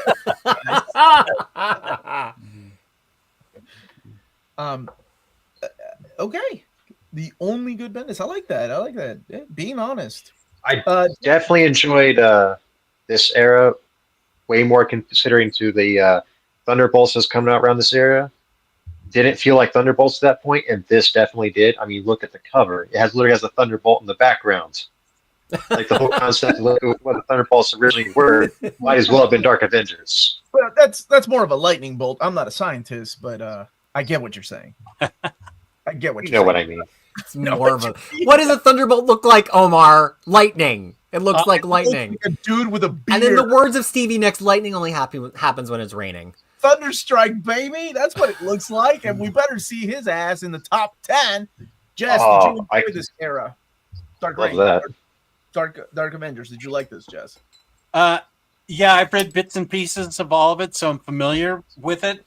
Mm-hmm. Yeah, I probably would be happy. I have the oversize of Dark Avengers and Siege, which I read, but now you're telling me I was missing Utopia Yes. in that read. Siege, okay. Where is that in the part of my collection that you organized, Peter? I don't know. We'd have to go back and watch those 3 videos. I'm counting on you to know my collection. Damn it. All right. Next up, tie. What is this nonsense? A tie. 26 and 27. So the first one is Uncanny X-Men Volume 6. Man, X-Men people are crazy. This is crazy because the amount of shocking double dipping going on. Obviously, But I remember apparently they want the double dipping.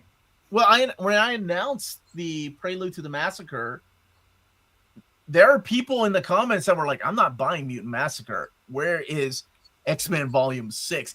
And I didn't know those people existed. Like, it opened up my eyes to, holy crap, people only want Claremont X-Men. They don't care about X-Factor. They don't care about New Mutants. They don't care about the crossovers. Oh, that I can sort of understand if I'm being honest. It's just, if you want this stuff, you probably own it in other formats, but it doesn't matter. Like, seriously, I remember seeing I comments. guess not. It's just a Marvel's kind of competing with itself now, but yeah. Well, It's because I just can't believe it's this high for material that's like already oversized. Well, yeah, that's wild to me. Because how many people out there already own this stuff, but they still want it? Yeah. Well, it doesn't matter, right? Because it will use the Masterwork scans. It will have the letter pages, and yeah, they're out there. Seriously, like, look, Kirk's saying it's his number 1. All right. What is this soccer? Rafael, tú eres de Puerto Rico. ¿Por qué no dijiste fútbol? This poll is rigged by Omar. I didn't vote for this. Which is going against the trajectory again of Marvel thinking that volume numbers drive down sales. I mean, here's volume 6, and people are like, yes, please, I must have it. Uncanny Even though X-Men. Mutant Massacre might as well be Volume 6, but Yeah. Wow, that's crazy. Like, the amount of people that want it. That's awesome. Well, good on you all. That is a ton of number 1 votes. A ton. No, All right. the people have spoken. Don't get me wrong. Let's see what it's tied with. Oh, yes. Thunderbolts, Oh. Volume Interesting. 4, the Dark Reign era, right? Like the Ellis speaking of Thunderbolts, and Diggle era. Slightly beating out Dark Avengers, which I thought was very interesting, since they are 2 sides of a coin. I know this era, people love it, man. But every time I look at this goddamn era, I look at that character of Penance, and it just symbolizes what this era is. It's so or edgy. Speedball. It's so over the top edgy that whatever. I get it. But yeah, people have spoken. 26 was 59 last year. Number 59. So it made it way up there. When we got called out last year because we tried to split Ellis and Gage from Diggle, and people were like, "Are you morons? There's not enough Diggle. Like, why would you encourage Marvel to do that?" Wow, you morons. And now that people were not kind about that one. And now, this is the only Thunderbolts left before Marvel. Now that we have 1, 2, and 3, we have Uncaged. This perfectly fits between 1, 2, and 3 and Uncaged. So and again, why is this not out right now while the movie's in the movie theater? Yeah. I don't understand. Yeah. I think I answered that, didn't I? Because Marvel doesn't think Thunderbolts books sell. No, they did. Well, No. they didn't sell. And Well, the problem was that when they lost, they saw the sales of the volumes 1, 2, and 3, and by the time Uncaged came out, and what was the other one? Red, they were done. But I did Maybe they should have saved some of them to put out the year of the movie. Well, Yeah, I did mention that this run is highly, highly wanted by people. Like, it doesn't matter how I feel about it or how they feel about it. I was like, people will buy this run. It means a lot to them. To a lot of people, including a lot of people in this chat that are watching right now, who are really wrong about penance, but hey, whatever, to each their own. There's only one penance, and she was in Generation X. the other problem is that, I mean, this is their Thunderbolts, right? It is their Thunderbolts. So sure, but it's also nothing like the movie. I mean, it's the same in name only, basically. So I mean, has that stopped them ever before, Lars? No, not really. But it's an odd thing that's like, well, and I think you're right. Obviously, they should have put something out to go with the movie. But it's an odd thing. It's like, oh, hey, the Thunderbolts movie is out. Let me go and buy Volume 4 of a version that has nothing to do with the film. But they should have put it out. Yeah. Well, I mean, they could just call it Thunderbolts Dark Reign, something like that, right? Just rename it. Well, whatever they call it. I mean, it's a completely different cast. Yeah, see, to a lot of people, this is where their Thunderbolts started. And red as a rough spot is a nice way of putting Thunderbolts red. I do want this. I almost voted this in the top 10 because it definitely needs to be made just to fill in that gap. But yeah, it's one of those things where I don't understand why, because I bought every single Thunderbolts Omni that's been put out so far, so definitely want to see this happen. It's the one that's missing. It's the biggest gap filler. This is when Mike Deodato Jr. started drawing what's his name? Norman Osborn Tommy Lee Jones. That really creepy Tommy Lee Jones, man. Trying to read his dialogue with Tommy Lee Jones's voice is very weird too. Okay, wait a second, Riley. You know I love you, but I would not say the soul issues are great. They're okay. They're readable. They're okay. They're a lot better than the start. All right, let's move on to number 25. Star Wars Legends. This is another one that people have asked about. Clone Wars Omni. This had a couple of epic collections. And this is oh, wow, it's moved up. It was 70 last year. Holy crap. It is 25 this time around. And it would be 2 volumes. Right, Peter? You got it mapped for 2 volumes? Well, it's 4 epics. And Marvel has been, every so often, they'll do a 3 epic Star Wars Omni. But usually when they're doing the Star Wars Omnis, it's 2 or 2.5. So this is going to be, people complained during the poll, we shouldn't have mapped that far ahead. People want Phantom Menace first. They would never do this.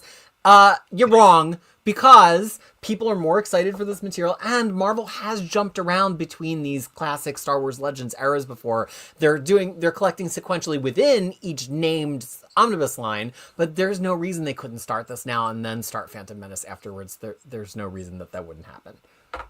So speaking of the Star Wars Omnis, I gotta read these comments back to back. Too much Star Wars on this list. There's two so far. So far. I love that. There's too many. We can't have it. Too many. You're taking up for freaking Sleepwalker, man. Wow. Yeah. All right. Well, and also Marvel's publishing is very focused on this period right now because they just launched the Mark Guggenheim Jedi Knights book, which is actually just before episode 1. So it feels like Marvel loves to follow their ongoing publishing initiatives with their Omni publishing initiatives. Could next year be the year that this finally turns up? All right. Well, good luck to everybody. Hopefully, they take some of these suggestions. I felt that was obviously a joke based on the complaints of Tuesday. Well, maybe you should be on the panel making those jokes then, right? I did send the invite. Number 24, X-Men Inferno Aftermath. Speaking of double, triple dipping. Crazy people. You're crazy people. Crazy people. Lord. You know what's really messed up about this? I remember when this was suggested, and I was like, no, we're not going to add that. Nobody's going to buy that. Holy crap, 24? What? So let me get this straight. They want to add on volume numbers as much as possible, X-Men Volume 6, but they also want to expand the event books as much as humanly possible. No, because there's different people that collect. I get it, but I mean, in yeah, different these ways, right? So you can see where these two things are a bit in conflict, but yeah, chronological order. yeah. And then you have people that collect it in event order. So if Inferno was truly an event, then we need that gap filler between Inferno and Extinction Agenda, and that's what this would be. Except you get far enough after the event, it doesn't count as the aftermath. I mean, this has New Mutants 74 to 94. I defy anybody to think that all of that is the repercussions of Inferno. Oh, it's just a title. No, I know, but you see what I'm saying. Yeah. Well, so here's the thing I want to point out about this, because we heard a lot from people in the comments, people in the Discord, people in the Marvel Masterworks board. This title means two different things to two different groups of people. And because of that, it's actually doing the opposite of splitting the votes. It's acting as a lightning rod for votes. So some people think that there should just be a book that has everything that happens after Inferno and before Extinction Agenda that's not in the Claremont and Lee omnibuses, so that you could read it right before Extinction Agenda and know everything that happened in X Factor and New Mutants. Yeah. So to them, this replaces the need for New Mutants Volume 4, because they're like, this would just do that. And it would have X Factor and a double dip, but primarily this would obliviate the need for New Mutants Volume 4, because it would take us all the way to Extinction Agenda, and of course the stuff after that's in the X-Force book. So that's one big group of very vocal voters. Then there's another group of voters who are like, no. I want the X-Men event line that crosses everything to keep going to meet this book so that I can keep buying things that have everything. So they actually want this to replace Claremont and Lee Volume 1 and use 2 volumes to basically collect everything that happened in any X book at all to get from the end of Inferno to Extinction Agenda. And so to them, both of those groups, this title is the thing that they want. And I think that's why it's so high on the poll, because it perfectly ticks the box for two groups of very vocal X-Men fans. I think you're right, and you're brilliant. It's just that I get lightheaded hearing all of that. And Marvel, good luck sorting this all out. You serve many mistresses.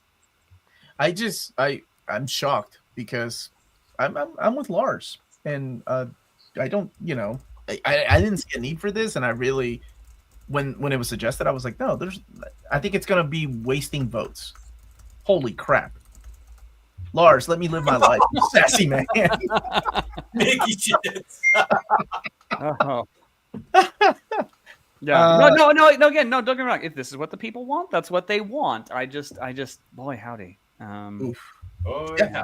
But you know what? I mean, we listen. We do. We listen to what everybody suggests, and this was suggested, and obviously enough people wanted it. Number 23, Amazing Spider-Man: The Gauntlet. Oh, This would be technically volume 3, right? Craven's last. Kinda. Yeah. Craven. Yeah. This will be volume 3 of Brand New Day. So that's what this is. This is the Gauntlet. That the next one would be Big Time, which is the Dan Slott solo era. This has been collected in complete collections. No epics yet, but those complete collections are long out of print. Who mapped this one? Yeah, we know exactly what it would contain, because it fits exactly between, now that we've seen Brand New Day number 2 get solicited, we know that Big Time Volume 1 will start from the start of Dan Slott. We know exactly what this would have. It's a perfect omnibus size. We've seen it in paperback collections before. If you've never read it, this is actually possibly my favorite Spider-Man of the past 20 years. I think the writer go round before Dan Slott is very good. I think for me, the art on this run is even better than the art in the Dan Slott run, and it has 2 big stories in it, in the Gauntlet and also Grim Hunt. So I just think it's a really fun, really readable run of Spider-Man with amazing artwork. I like this stuff too. I was a fan of the these collections when they were coming out. I think I have all these in like standard size hardcover. I don't think I got the complete. I didn't upgrade to the complete collections. To be, maybe it might come. And also, that's a typo. This would go to 647, not 637. Oh, okay. Yeah. Oh, because Big Time starts with 648. Right. Exactly. Yeah. My goodness, can the panel quit complaining that comic book fans want books in a way that it fits their collection? Lars is just speaking his mind, and that's okay. No, That's what I'm also speaking that just that fandom's not being entirely consistent on this, but that is their choice. No, I'm making clear that is their choice. It's not disrespectful if that's what they want. But Marvel's gonna have the tough time of selling to this segment of X-Men fans, but not this segment of X-Men fans, and that's gonna be a bit difficult. Yeah. All right, I'm gonna have to protect Lars. Well, thank you. Yeah, Protect him. So I also think too that it represents different ways that people approach the poll. And going back, you can see these trends, right? Some people think this poll should always focus on uncollected stuff, and that's how I am, right? Some people think this poll should always focus on omnibusing the masterworks. Some people feel very strongly about that. And some people think it should totally fill whatever the next gap is on the bookshelf. And that's what creates the fun of voting in the poll, because they're three very different factions. So I think in this group, you have people that are a little bit more oriented to filling uncollected gaps and a little bit less oriented to perfectly match this book that I've already got. And that's why you're hearing some of that skepticism. But the voters have spoken, y'all. Some of these double dippy things outrank stuff that has never been collected. So absolutely, the proof is in the votes. Sure. This is why democracy matters. The whole time Peter was talking, Lars was rolling his eyes. Exactly. Yes, that's what I did. So, that time it was in pleasure, though. It wasn't. there was a bit of ecstasy there as well. Yeah. Number 22. Oh my goodness. Oh, here we go. Generation X. We need some new scans. We need some restored artwork in here. This would be the half Generation X with the true and one and only penance. Anyway, Gen X Volume 1. Previously 21. It slipped. It slipped, guys. It was 21 in 2023. But it's at 22. So there we go. Live, laugh, Lars. I like that. I'll try to get a t-shirt. Yeah. Live, laugh, Lars. I like that. I don't even know what it means, but it's good. Would the new scans affect the price? Probably not. I mean, they have to clean them up at some point. It's just this weird era of the 90s when they were using these computer separated colors and they were trying new things, and there were no digital files. So, yeah. Those scans on the Epic collections, my goodness, they're rough. On the first two Epics, I want to say. Curtis, is that right? First two Epics? Oh, right. This is the only thing I have in Epic at this point. And you're right, but I also love it anyway. I really love it. You're a fan of this. Yeah, this is actually probably the only 90s X-Men stuff I have. I really love Gen X. I absolutely love this. I think it's so hip and cool. It's the cool X-Men book. This was at the point that they were a dominant thing. This was while the cartoon was airing, and it was hard. I think it was hard to really say that the X-Men books were hip in any way anymore. But the beginning of this, especially with the Bucklow art, was just so friggin' hip. It was so cool. And what's interesting about this is this has never really fallen off the pole due to the Epic collections. Usually Epic collections of long time, because this was uncollected forever past the 8th issue. Usually Epic collections will knock things off the pole, but this kind of still is there. People just want it. And really quick, let me see. Some people are going to want this in a Phalanx Covenant aftermath. Those people are crazy. You see that door you just opened. Curtis loves Generation X. This book is finally started liking Jubilee. If you're an Emma Frost fan, this is the book I always point to. We're hey, if you want to know why she became a member of the X-Men, on the side of good, this is usually why. Generation X. 100% the reason I own it. And also, she is hiding behind that rainbow that is caused by Sync. I'm really, really shocked at the choice of the cover here, Peter. How dare you hide that queen? You're hiding the White Queen behind a rainbow. It doesn't make any. You can't even see her legs. Where is she? I need Curtis to diagram her. Where I can't even see her. Mandy right there. And it's so hard to choose between the cover of number 1 and number 2 for this, because they're just both all-time great covers. This one's a wraparound. Yeah. What is Generation X about? I didn't even know. Okay, real talk. Gen X was the new young X-Men team, because New Mutants wasn't around anymore. They became X-Force, and they were formed right after the event of Phalanx Covenant. So finally, Professor X is hey, Jubilee, go and hang out with kids your age. So you've got characters like Chamber and Skin and Husk. Paige had been introduced previously in the pages of X-Men, but this is when you get to see like her fully like take on her own character. And then you've got new characters in here like Sync and M. Most of these were introduced in the pages of Phalanx Covenant, but this is the book that they all come in, and they fight M-Plate in the first issue. Then you have Penance and Mondo that join later on. It's a lot of fun. Chris Bachalo on artwork at first, and then I think Tom Grumet comes in later on. I think even what's his name? Roger Cruz does some of the issues too. Yeah. This I will freely admit is a 90s innovation that actually works really well. I mean, again, there's some titles there that I just feel like, oh my God, they are out of ideas, but not this one. It's an X-Men spinoff, but yeah, it really stands out. And Chris Bachalo's art is just terrific here. Generation X is the poor man's New Mutants. What? How dare you? Actually, that goes to what I was just saying. It doesn't feel like New Mutants, weirdly. It feels like its own thing. So, yeah. Well, I mean, it's like what Young Justice was to Teen Titans, right? It was the hip, cool New Teens. Yes. Although, if anything, the gap here would be even greater. But yeah, you're right. It's almost what Tigereyes, are you a fan of this one? This was on my top 10. I love it. Nice. Tigereyes stamp of approval. All right. Moving on to number 21. Almost passed it up. Wow, this is ranked high. Good Lord. 2001: A Space Odyssey.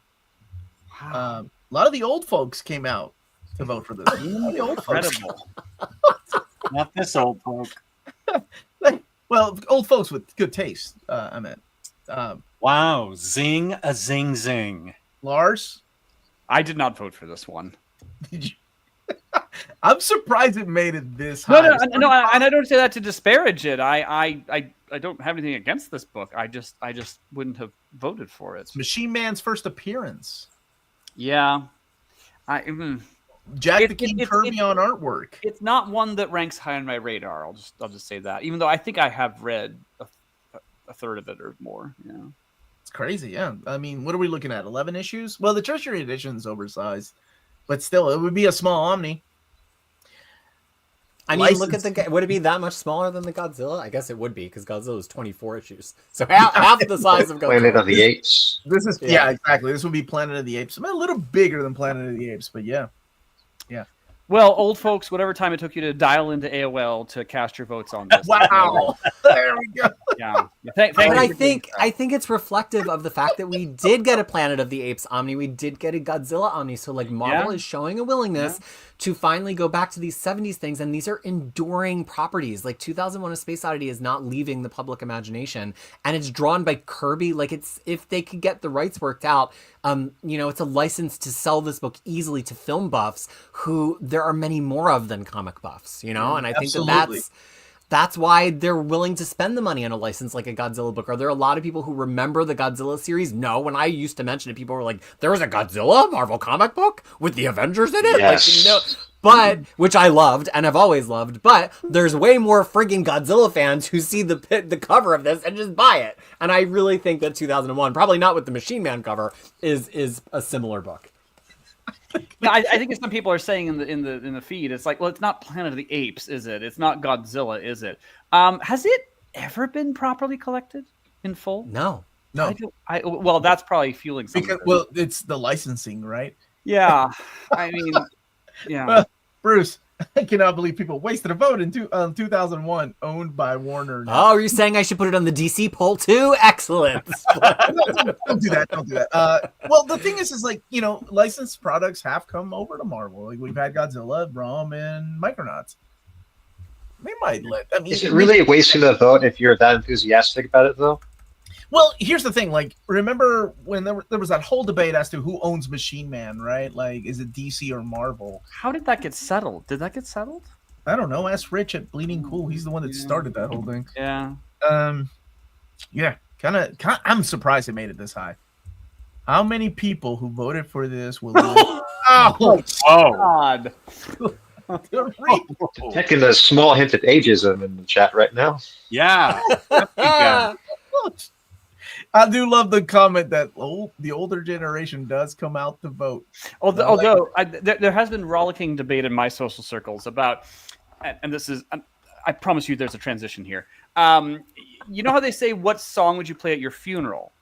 And we've been asking the question, "What song do you want to be hearing as you actually die?" That's a different question. And maybe now we need to ask, what comic do you want to be reading as you actually die? Lars, why did you go so dark? Well, you are harshing my buzz. It's just to ask. It's just all right. Let's brighten the mood. We're gonna get into the top 20. Gonna get into the top 20, everybody. Here we go. Okay, sorry about that. Wait. Hold on. Oh my gosh, you're spoiling everything. Let's talk for a second before you get hype about that sneak peek that Omar gave you. Calm down. I mean, one mistake, Melanie. One mistake. That's a strike. Strike, Melanie. That's a strike. Noted on the record. Okay. I forgot to pick up 5 years ago, and I'm still having to pay for it. All right, go ahead. What? So this year there is a very specific thing that Jim noted in the numbers. I saw in the numbers. The top between 20 and 21, there's a huge gulf. The top 20 are the very obvious top 20. To get from 21, which got a ton of votes, to 20, you would need 12 additional first place votes.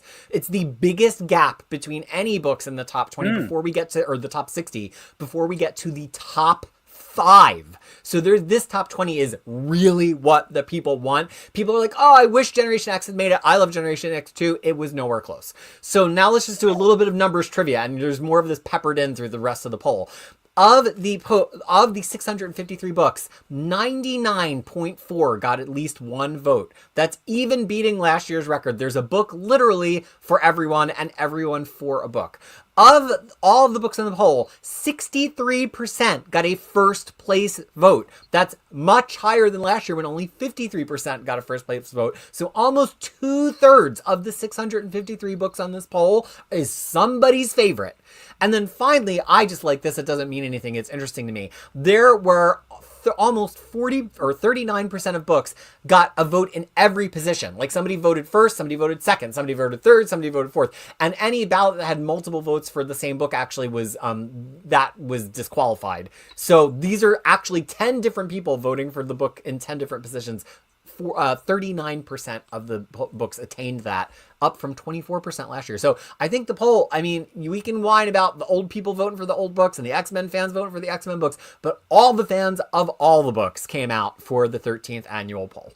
Are you saying every book got a vote? Because when I was looking, there were all but four. But four. Now I'm desperately curious to know what the 4 are. I can't do that to those books. Legion of Superheroes. Oh, how dare you!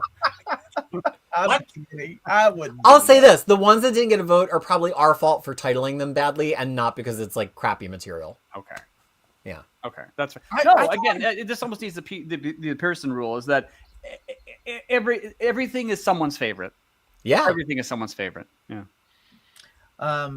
I heart the trivia. Thank you, Nick, and I appreciate it too, Peter. Statistics are always made up on the spot, and you did such an amazing job with this. Thank you. All right, number 20. I think some of you saw it. Road to Messiah Complex by Brubaker and Mike Carey. Wait, even though Messiah Complex came in at like what, in the 40s or 50s or something? Yeah, but the Road to, people want things in chronological order, man. All right, okay. Yeah, look at that. Okay. All right. So this is the Ed Brubaker, Mike Carey stuff that leads into the Mike Carey legacy, or X-Men legacy rather, and then the Brubaker stuff. Wow. This is doing some double dipping with Rise and Fall of Shi'ar Empire and Deadly Genesis. Extremis has never been collected in oversized format. Supernova's was oversized, collected in OHC, but Blinded by the Light was not. And people voted for it. Like, that's crazy. Man, fatten it up with that Emperor Vulcan and Kingbreaker. You might as well. Wow. And I think this represents some people. There was a big divide about how to map Carey for so long because people love the Supernova stuff and they want it in the official Omnibus line. And OHC from 2010 is not enough, or 2009, whenever it's from. And it did really well in the poll last year, but we always kind of felt like it was competing with the actual X-Men Legacy material. And here, JM21 made this awesome addition this year of like, why would you not collect the Brubaker and the Carry together? They're both like half an omnibus, and they're both abandoned. They both have stuff that's never been overprinted. And every year there's always this struggle of like, where do you put the Extremist? Do you put it with Messiah Complex? Do you put it that? No, it's all just the road to Messiah Complex. This is perfect. It's a perfect amount of issues. It perfectly fills a gap. It's brilliantly mapped, and it's got stuff that everybody really likes. This is thinking like Marvel. This is something they would do, because there will be, I'm sure, an X-Men Legacy by Mike Carey, and I'm sure they'll have a Matt Fraction stuff. But if you put the Brubaker and Carey stuff together, that is something that Marvel would do. That way, like, that's a huge gap filler, and it's an X-Men book. Yeah. I wasn't thinking it at first because obviously I didn't vote for it, but holy crap, number 20, people really did their homework.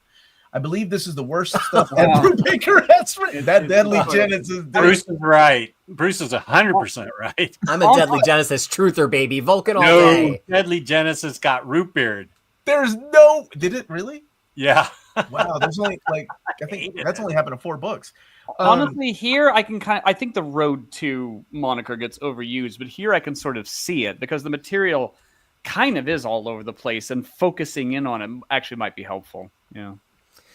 Yeah, and I think the Carry run really does set up Messiah Complex because the Marauders are a big factor in Messiah Complex, and so is Mystique, and that's what the Supernovas run kind of sets up. So I do think it's correct. Yeah. I really enjoy how a guy who's covered in ice, they need to make clear that he's wearing shorts. Yeah. Well, you don't want to make sure that the want a guy big could be hanging dong, and you're like, oh, that you get the thought and lose your Covered power. in ice, he could look like Kristar. Oh no, here comes Leech. Anyway, Yeah, go swinging an icicle around, you know? That's such a nerd joke. Also, Brubaker and Carey's teams were like the main X teams during this moment, 2 sides of the same coin, so it makes sense to pair it together. One Wheel Tracks is always correct. He's always right. Okay, there it is. Okay, Warren. Okay, that makes more sense. Wow. All right, number 19, Amazing Spider-Man Big Time by Okay. Dan Slott. So Great. Yeah. I like this. I think this will come. This will definitely. I mean, they started with what some people would consider his magnum opus with Superior Spider-Man, and I'm glad we got Brand New Day before we got this because I was worried that they would never collect Brand New Day in an Omni format. So it gives me hope that we'll get this eventually. Once Brand New Day and the Gauntlet are out, we'll eventually get this. But people really like this era. And what's always funny to me about Spider-Man is people hate Spider-Man as it's coming out. For as long as I've been reading comics, I don't care if it's David Michelinie, I don't care if it's JMS, although it wasn't until much later that they hated it. John Byrne, Howard Mackie, Nick Spencer, Dan Slott, Zeb Wells. Zeb Wells. Oh, yeah. No matter who is writing Spider-Man at the time, it is the worst Spider-Man has ever been. Like, that's something that I've always heard. There's probably a certain effect that as it's coming out, people have to read it, and the people who don't like it crunch on through. But after the fact, they just drop off. I read a lot of this at the library. This is good stuff. I'm not even the biggest Spider-Man fan, and this is good stuff. Did you? Yeah, I love this run. To take to the library, or did you read it like a library rental? I checked it out of the library. Okay. I thought you just like reading at the library. Yeah, I just bring my own books in there because why not? That way, Lars. Lars also used to go to Blockbuster with his own VHS, and he would just put it in the screen Yeah, that's a power move, man. You bring your own. They'd be like, "What is this? What is this Doctor Who crap?" And I'm like, "No, it's really good. It's off PBS." Yeah, It's off PBS. It's my tape of him PBS. Thank you, Rook, for the super chat. Nightwing by Tom Taylor and Doctor Strange by Jen McKay got Omni, so I'm very happy. Absolutely. And we got a volume 1 of Nightwing. Hopefully we'll get a volume 2. That was number 19. Jess, were you a fan of this era, Tigereyes? You guys? I haven't read it. I've always heard great things about it. I have all the complete collections, so this is something that I've wanted to read forever. It's a lot of fun. I don't own much Spider-Man. I might actually buy this. I've got Spider-Verse. I've got some of the other key stories, but no, I'd buy this one. Slot's run I definitely appreciate more now than I did back then, because to me, like, the whole one moment in time and one more day thing was still so fresh that I actually took a break from reading Spider-Man for a bit. But going back to it, it's fine. It's not what came before, but it's its own thing, and it's fine. I know it sounds like I'm damned with a faint phrase, but I will say, reading Brand New Day after distancing myself for so many years, because I also hated One More Day, like with a passion, right? Like a lot of Spider fans did. And I'm not the biggest Spider fan. But I can see why they did that. Like, I can see, like, you know, the youth and the fun back in the Spider-Man. Not everything, right? Because then we got, what's her face? Jackpot. That awful character. I don't think they knew what to do with back then. Slot's greatest sin is being a company man, staying on the same book too long. Maybe. No. that's a sin. I kind of miss those days. Now we can't even get writers to stay in the same book for longer than like 10 issues, it feels like. I do miss those days. The Paul Omnibus after this. All right, let's move on to number 18, Daredevil by Dennis O'Neil. Ranked pretty damn high, honestly. Number 47 last year, 45 in 2022. 2023, we didn't even see it. And in number 58 in 2020. So it's come up some. Double dipping, right? With, A little bit. A tiny scotch. Because let's be honest, even though Born Again is in Miller Companion, now that we see where the Nascenti book starts, everybody wants this to go from the end of Miller to the beginning of Nascenti. That's why it's in the top 20. People are like looking at their shelf, and it's the same reason the Chichester book did well. People are like getting little D's in their eyes as they're like, oh my gosh, I've almost got all the D that I ever wanted. No. I was like, what? Okay. I'm just, yeah. That's okay. Tigereyes got my joke. That's all that matters to me. I got it. Okay? I got it. I was just letting you cook, though. I was like, don't let him cook that much. You know where this is going. what, might burn down the kitchen? I don't know. Yeah, well. But yeah, this material is fantastic. I think it gets short shrift because it has some kind of like short little bops of people in the beginning. Larry Hama writes at one point, and I think that's why maybe people aren't as excited about getting it as a whole book. But, it fills a key gap, and the Denny O'Neil stuff is really good. It's really quite good. I mean, anything's going to be a little bit of a come down after Miller, but I think this has a very high pedigree, and I think people will be positively delighted when they get a chance to read it. And Omnibus, of course, it's in Epic Collection already. I'm just pleased it isn't called Frank Miller Aftermath. All roads lead from Frank Miller. Yeah. Roads diverged in the woods from Frank Miller. Yeah. All right. Number 17. Yes. Oh Yes. my God. Yes. I voted for this in top 10. Absolutely. Definitely voted for this one. This is the only X-Men X book I voted for in my top 10. I know that David Gabriel was in the chat 3 years ago, and somebody was asking about this, and he said, "Nope, not anytime in the near future." But I'm gonna show this list. I'm gonna highlight number 17, Exiles. Yes, sir. Yes. Yeah. Oh, I love this stuff, man. Keep voting, folks, because I think only if it ranks very high, only then will Marvel print it. Because I quite enjoyed it. I quite enjoyed this, but it's not on their radar clearly. So keep voting. I don't know why it's such a with the whole.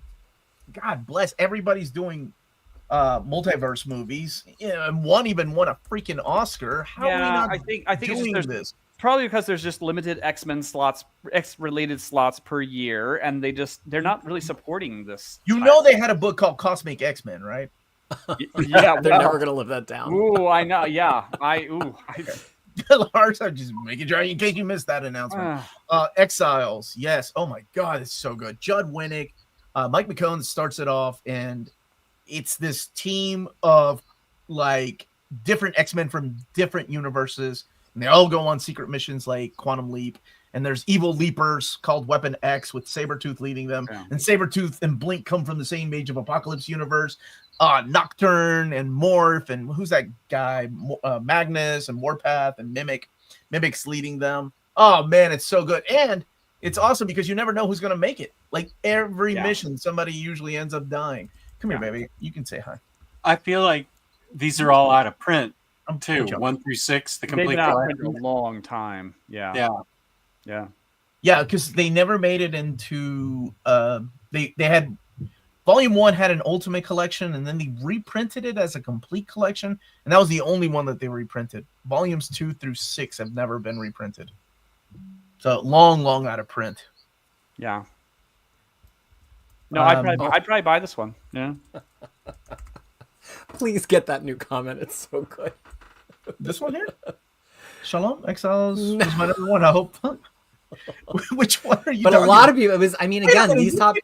You can highlight it, Peter. These top 20, they're so beloved. It's like all of the, there you go. People voted for these in droves. None of these got here by mistake. These are hugely supported. Now you're just starting to piss Lars off. No, I think that's Apocalypse Aftermath. And they're doing a new Age of Apocalypse book, so this is the perfect time to bring this out. And Morph is going to be in the next season of X-Men 97. Who mapped this? Me. Oh, Peter, you left out Blink 1 through 4. I did leave out Blink 1 through 4. See yourself out. You're fired. You don't get 3 strikes. You get 1 strike if it's X-Men. That's a good point, though. I'll make a note for next year. I got you, man. All right. Let's keep moving with thank you, baby. Number 16. Punisher. Yes, sir. This is another one of my. Well, yeah. This is the classic stuff. This is after the back. What is the first one called? Back from the War. Back to the War. Back to the War. From, yeah. So this would be the follow-up. This has amazing artwork by Will Spertasio in here. Eric Larson doing some of the stuff. You have Chuck Dixon, Mike Barron, Carl Potts writing a lot of the stuff in here. And I love the fact that you who was it that mapped these? Whoever decided to map them in different Punisher categories. I like that idea more instead of putting Punisher all together in the one book. Well, this could be either. So what we saw last year is there were some books that we kind of chased down every possible option. I think we overmapped, and people were like, well, of course none of them are going to do well. You were one of the people saying that because you put so many options that people don't even know where to look. And so this year we tried to, if there were ones that didn't have a lot of votes, if it was something like Spider-Man where the Gauntlet and Big Time and Brand New Day all did well, we left them like that. But if it's one where things didn't do well, we kind of said, oh, well, maybe we should just collapse this into one book because we don't know how Marvel would collect it. So this book is another one, like Inferno Aftermath, that it could be one of two things. So some people, like Omar just said, just want it to follow the Punisher Epic line. And the Punisher Epic line only primarily collects Punisher 1987, only pulling in the other two titles, War Journal and Warzone, when they need to cross over. However, some other people are looking for this to be like more like the Blue and Gold X-Men book, where they're like, just put them all in there. Either way, they're all going to get collected. If you keep them in separate omnibuses, they're all going to have to double dip each other. They're both very valid options. We have no idea which way Marvel would go at this point, and so this could be either or both. We know it would start with Punisher 1987 1 through 13 in Annual 1, but then where it goes from there depends on which way Marvel goes. If it follows the Epic Collection mapping, this could get all the way to issue 34, but if we see it include any issues of Punisher War Journal, then we know that it's going to be line wide. Now, people love Punisher War Journal because it's got that Jim Lee art. And one of the most prominent comments on this year's poll is, where is War Journal? To which we said, vote for Punisher Classic Omnibus. If it didn't do well, we would split them apart again next year. But I think that this shows that for now, while Marvel just needs to hear the message of we want more Punisher omnibuses, I think this is the way it should stay on the poll until we see what happens. And then if we get volume 1 of this and it doesn't have War Journal, we will put War Journal back on the poll. But War Journal has 80 issues. Warzone has 40 issues. This has over 100 issues. I believe it's 104. So no matter what way you slice it, we are talking about 6+ Punisher omnibuses if you want all of that material. Oh, the comments are killing me. Any chance this could include Daredevil Man Without Fear by McKay or Green Lantern Corps 4 through 6? Yeah. Well, yeah, this feels like a gimme, and maybe it's just because Marvel's been too busy publishing modern Punisher stuff. Because in the last year, a lot of them have gotten reprinted or come out, but or maybe they're just afraid that once they dip their toe in here, God, where does it end? But yeah, it feels like a gimme. Well, they shouldn't be afraid of that. Look what they did with like other titles, right? Oh, like, sure, no, yeah. like, new Warriors. There's 4 Omnis. There's more people that like the Punisher than the New Warriors. Yeah, Sure, Punisher would sell at least twice as much as New Okay, Warriors. okay, let's not get crazy, Peter. I said I don't see Darkhawk hanging out with Punisher. Well, no, they would include the round robin crossover in the Punisher book too. No, but I would love that being the storyline now. All right. All Moving right. on to number 15, Invincible Iron Man by Matt Fraction. Oh, there we go. John, are you in the chat, buddy? Are you in the chat? And made it to top 15. That's crazy. About time Iron Man made it on the top 60. Look Right, at the that. only one so far. Yeah, it Wow. was 20 last year, 20 in 2023, 21. So it moved up a bit. Well, 5 People slots. want Still, it's this. huge. It's huge. It's the Matt Fraction and Salvador La Roca run. I think people really want this era collected. And It's- they I'd didn't like- finish collecting in softcover, did they? I'd did. like it collected Oh, did in they? Okay. reasonable format, like a consistent format, not like now. Oversized hardcover, premiere, softcover. Yeah, so they did 2 OHCs of this, and then the rest were standard size hardcovers, and then that line got discontinued and then became trade paperbacks. But I think there's so far, Jess, there's 2 modern epic collections. But yeah, this would be great. Yeah, I'd No, like. I think there's an obvious question about if this would be 1 or 2. We've done the math. It could be 1. It would just fit, and Marvel has shown with the Thor omnibus from the same period, also by Fraction, they will go big. So it could happen all in 1. If they split it into 2, which Iron Man's not the biggest omnibus seller, so maybe they would try to avoid. But if they did, there is other material in this period to the side of this and it would be a really hard sell to sell an Iron Man companion. So there is some argument to be made for it to be split into 2. But we tried to over-engineer much less this year. So if we did the math and it could be a 1 or could be a 2, we just put Iron Man by Matt Fraction. Let Marvel sort that out. We didn't want to split your votes needlessly. So there's a lot of collapsing of that kind of stuff this year, and will continue to collapse in future years where it makes sense. I really think that, and this is just me thinking, Matt Fraction and Salvador La Roca, I think they would be big sellers, and this would be a 2. But Oh yeah, LaRocca's name should be in the title for sure. Iron Man isn't one of their biggest sellers, as we know. He doesn't move Omnis, unfortunately. So they might just make it 1. But in the end, they see the list, they can do whatever they want to. Completely ignore it. That is another option. Number 14, Alien versus Predator, the original years, volume 1. So, my gosh. Ranked at number 14. People really want this classic stuff. This is the stuff from the 90s. I've not read a lot of this stuff, honestly. I think I've read just that original miniseries. And I've never read the Duel or Eternal or the Predator, Alien versus Predator War. Actually, the Xenogenesis I did read.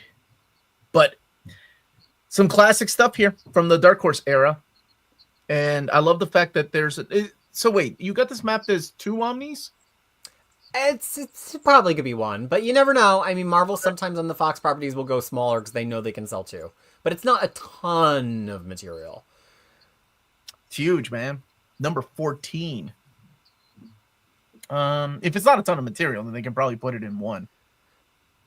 Well, I All think right. the thing is that Deadliest of the Species 12 issues series is like what kind of drives it up. But even with that, and then there's also a lot of excerpts from Dark Horse Insider, but they're short excerpts. So in terms of like actual issue length, this comes out to less than 40 issues. I don't think it would need to be 2 volumes, but you never know with Marvel. Plus, you might consider volume 2, quote unquote, of this to be the stuff that's in that Fire and Stone and Life and Death, because So this is. You could think of this as my volume 1, or you could just think of this as the original years. I like that. Probably Okay. be AKA, yeah. All right, let's move on to number 13. Akira. Hera. Moved down a little bit. It was number 8 last year. Yeah. People still voting for it. They want the color version. They want all 38 issues of this, including all the pinups, all the extra covers, the Paul Mounts colors. This is a masterpiece in its own, like, So the way I compare this to something is there's Macross and there's Robotech. Oh, love that. Love that. Right. So there are fans of Macross that absolutely hate Robotech, and I get it. And then there are fans that grew up with Robotech that was our anime, right? And that's the way I feel about Akira. I love Akira, and I've got the Kodansha box set. It's a beautiful box set, but holy shit, to have it in color, the way I remember reading it as a kid, the way I thought it was supposed to be like read, oh, forget it, man. I'm in. That's not nostalgia. That's just like he had to approve the colors too. It was like Ultimo is very, very picky about his manga. That's his baby. So he had to approve every page. Oh, I would absolutely love this. This is the one book where I can see the almost physical red tape that need to be cut to make this happen. But if it happens, I'm happy for the people who got it made. Yeah. Because that means you definitely made your voices heard and wanted it. So. And like I said, I respect the people that are purists and want it, in the right to left format, in the way it was originally done in black and white. But I love things in the way that I remember them as a kid. So, oh God, yes. All right, number 12.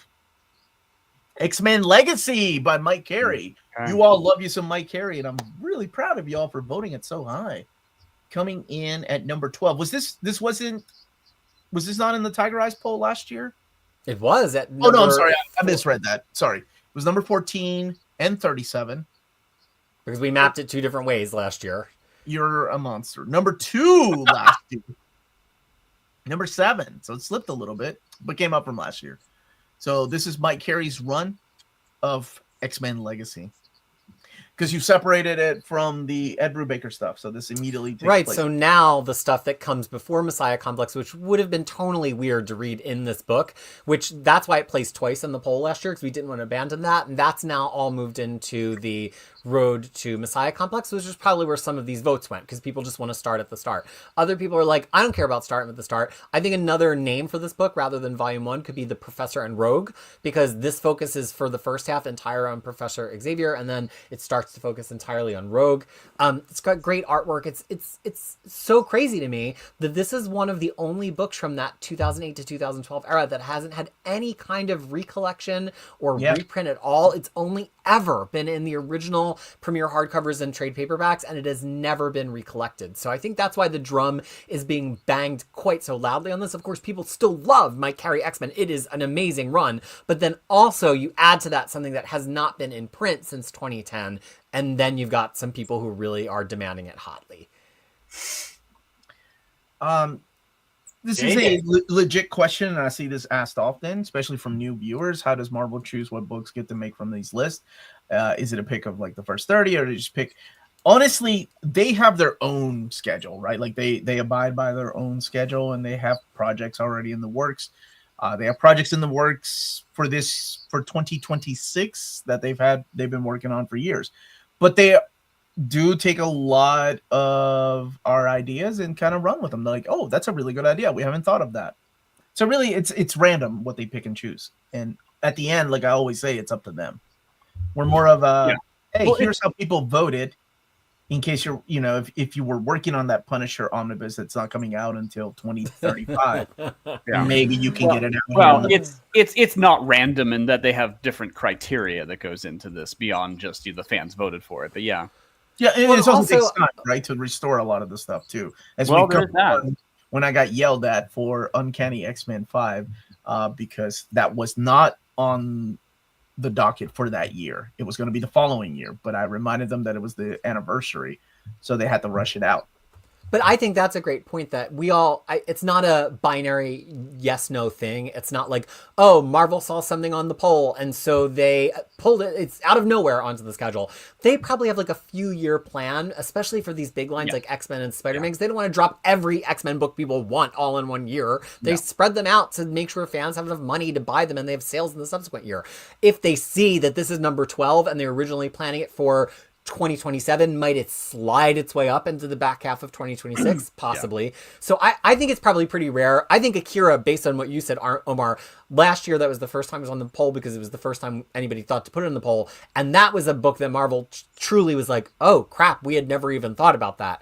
I think generally these are books they've thought of, but we might be shaking up the dice a little bit in terms of the order that maybe Marvel might be interested in putting them out. Yeah.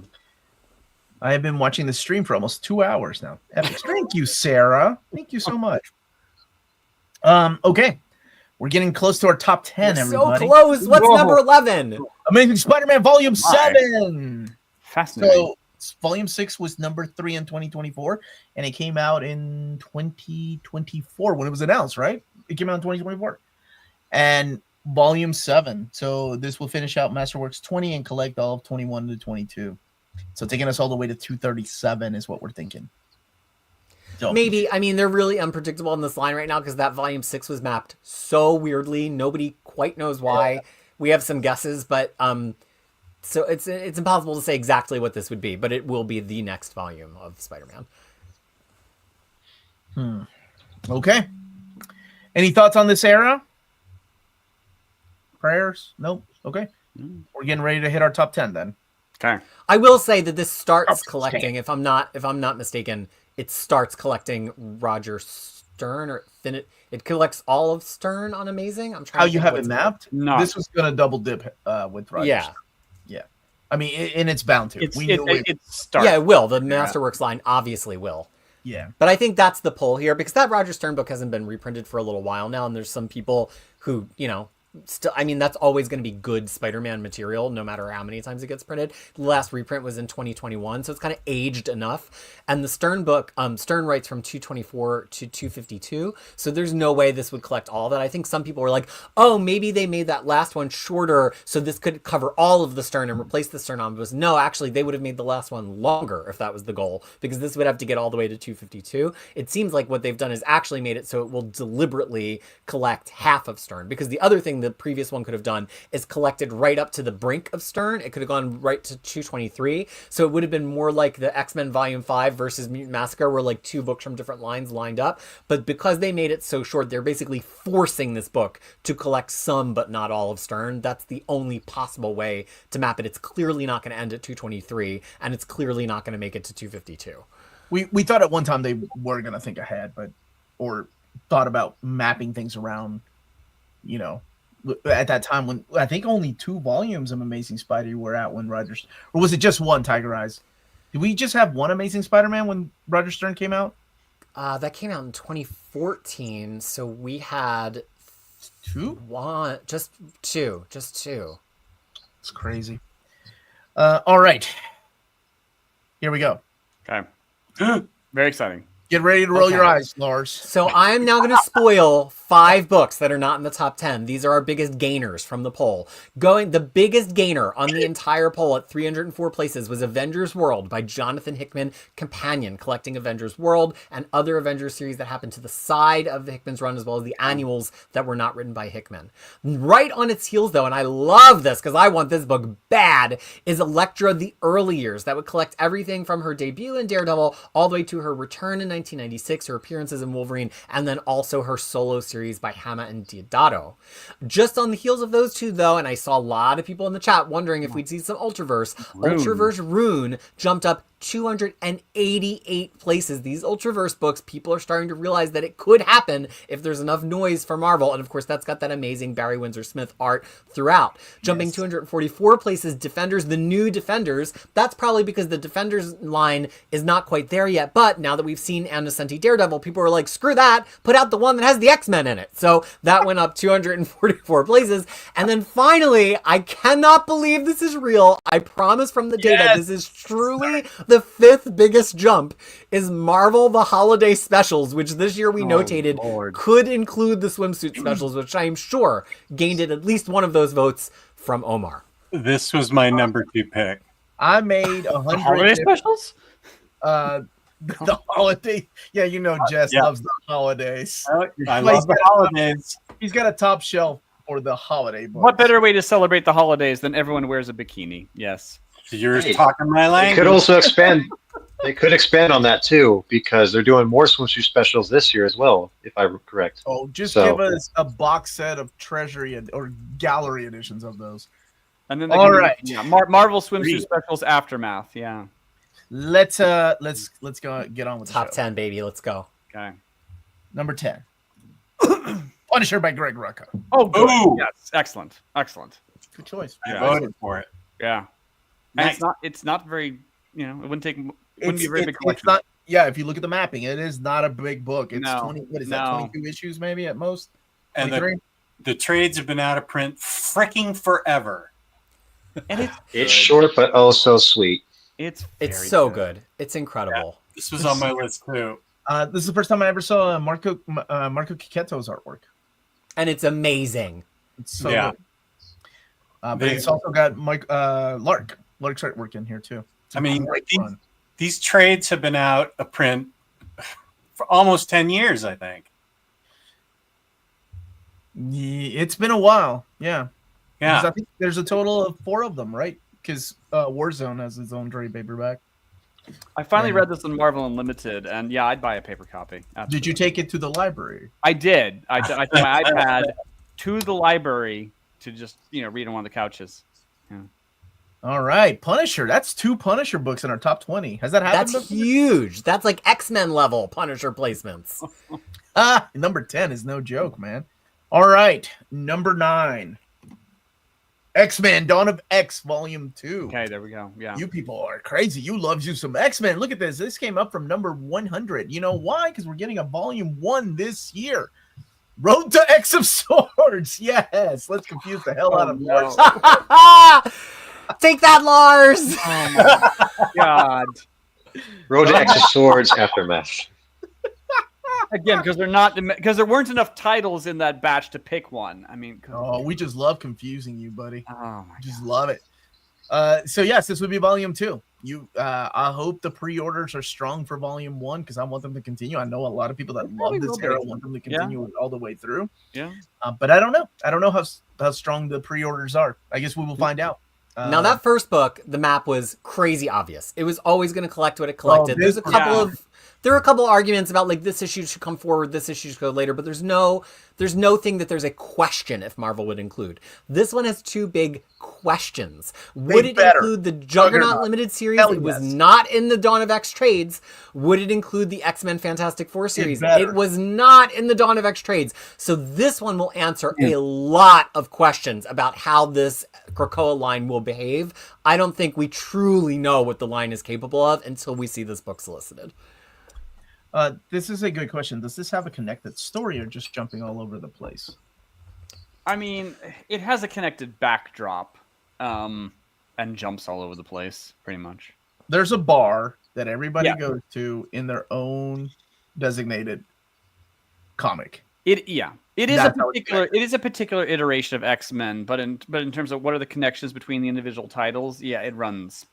Everybody's living happily in one big island, Yes. except for the Marauders. Well, I would say that the thing is that the first arcs kind of just were there to establish what the world is. This is a lot about like the culture that connects the different X-Men titles. So this is where they introduce the idea of the gauntlet.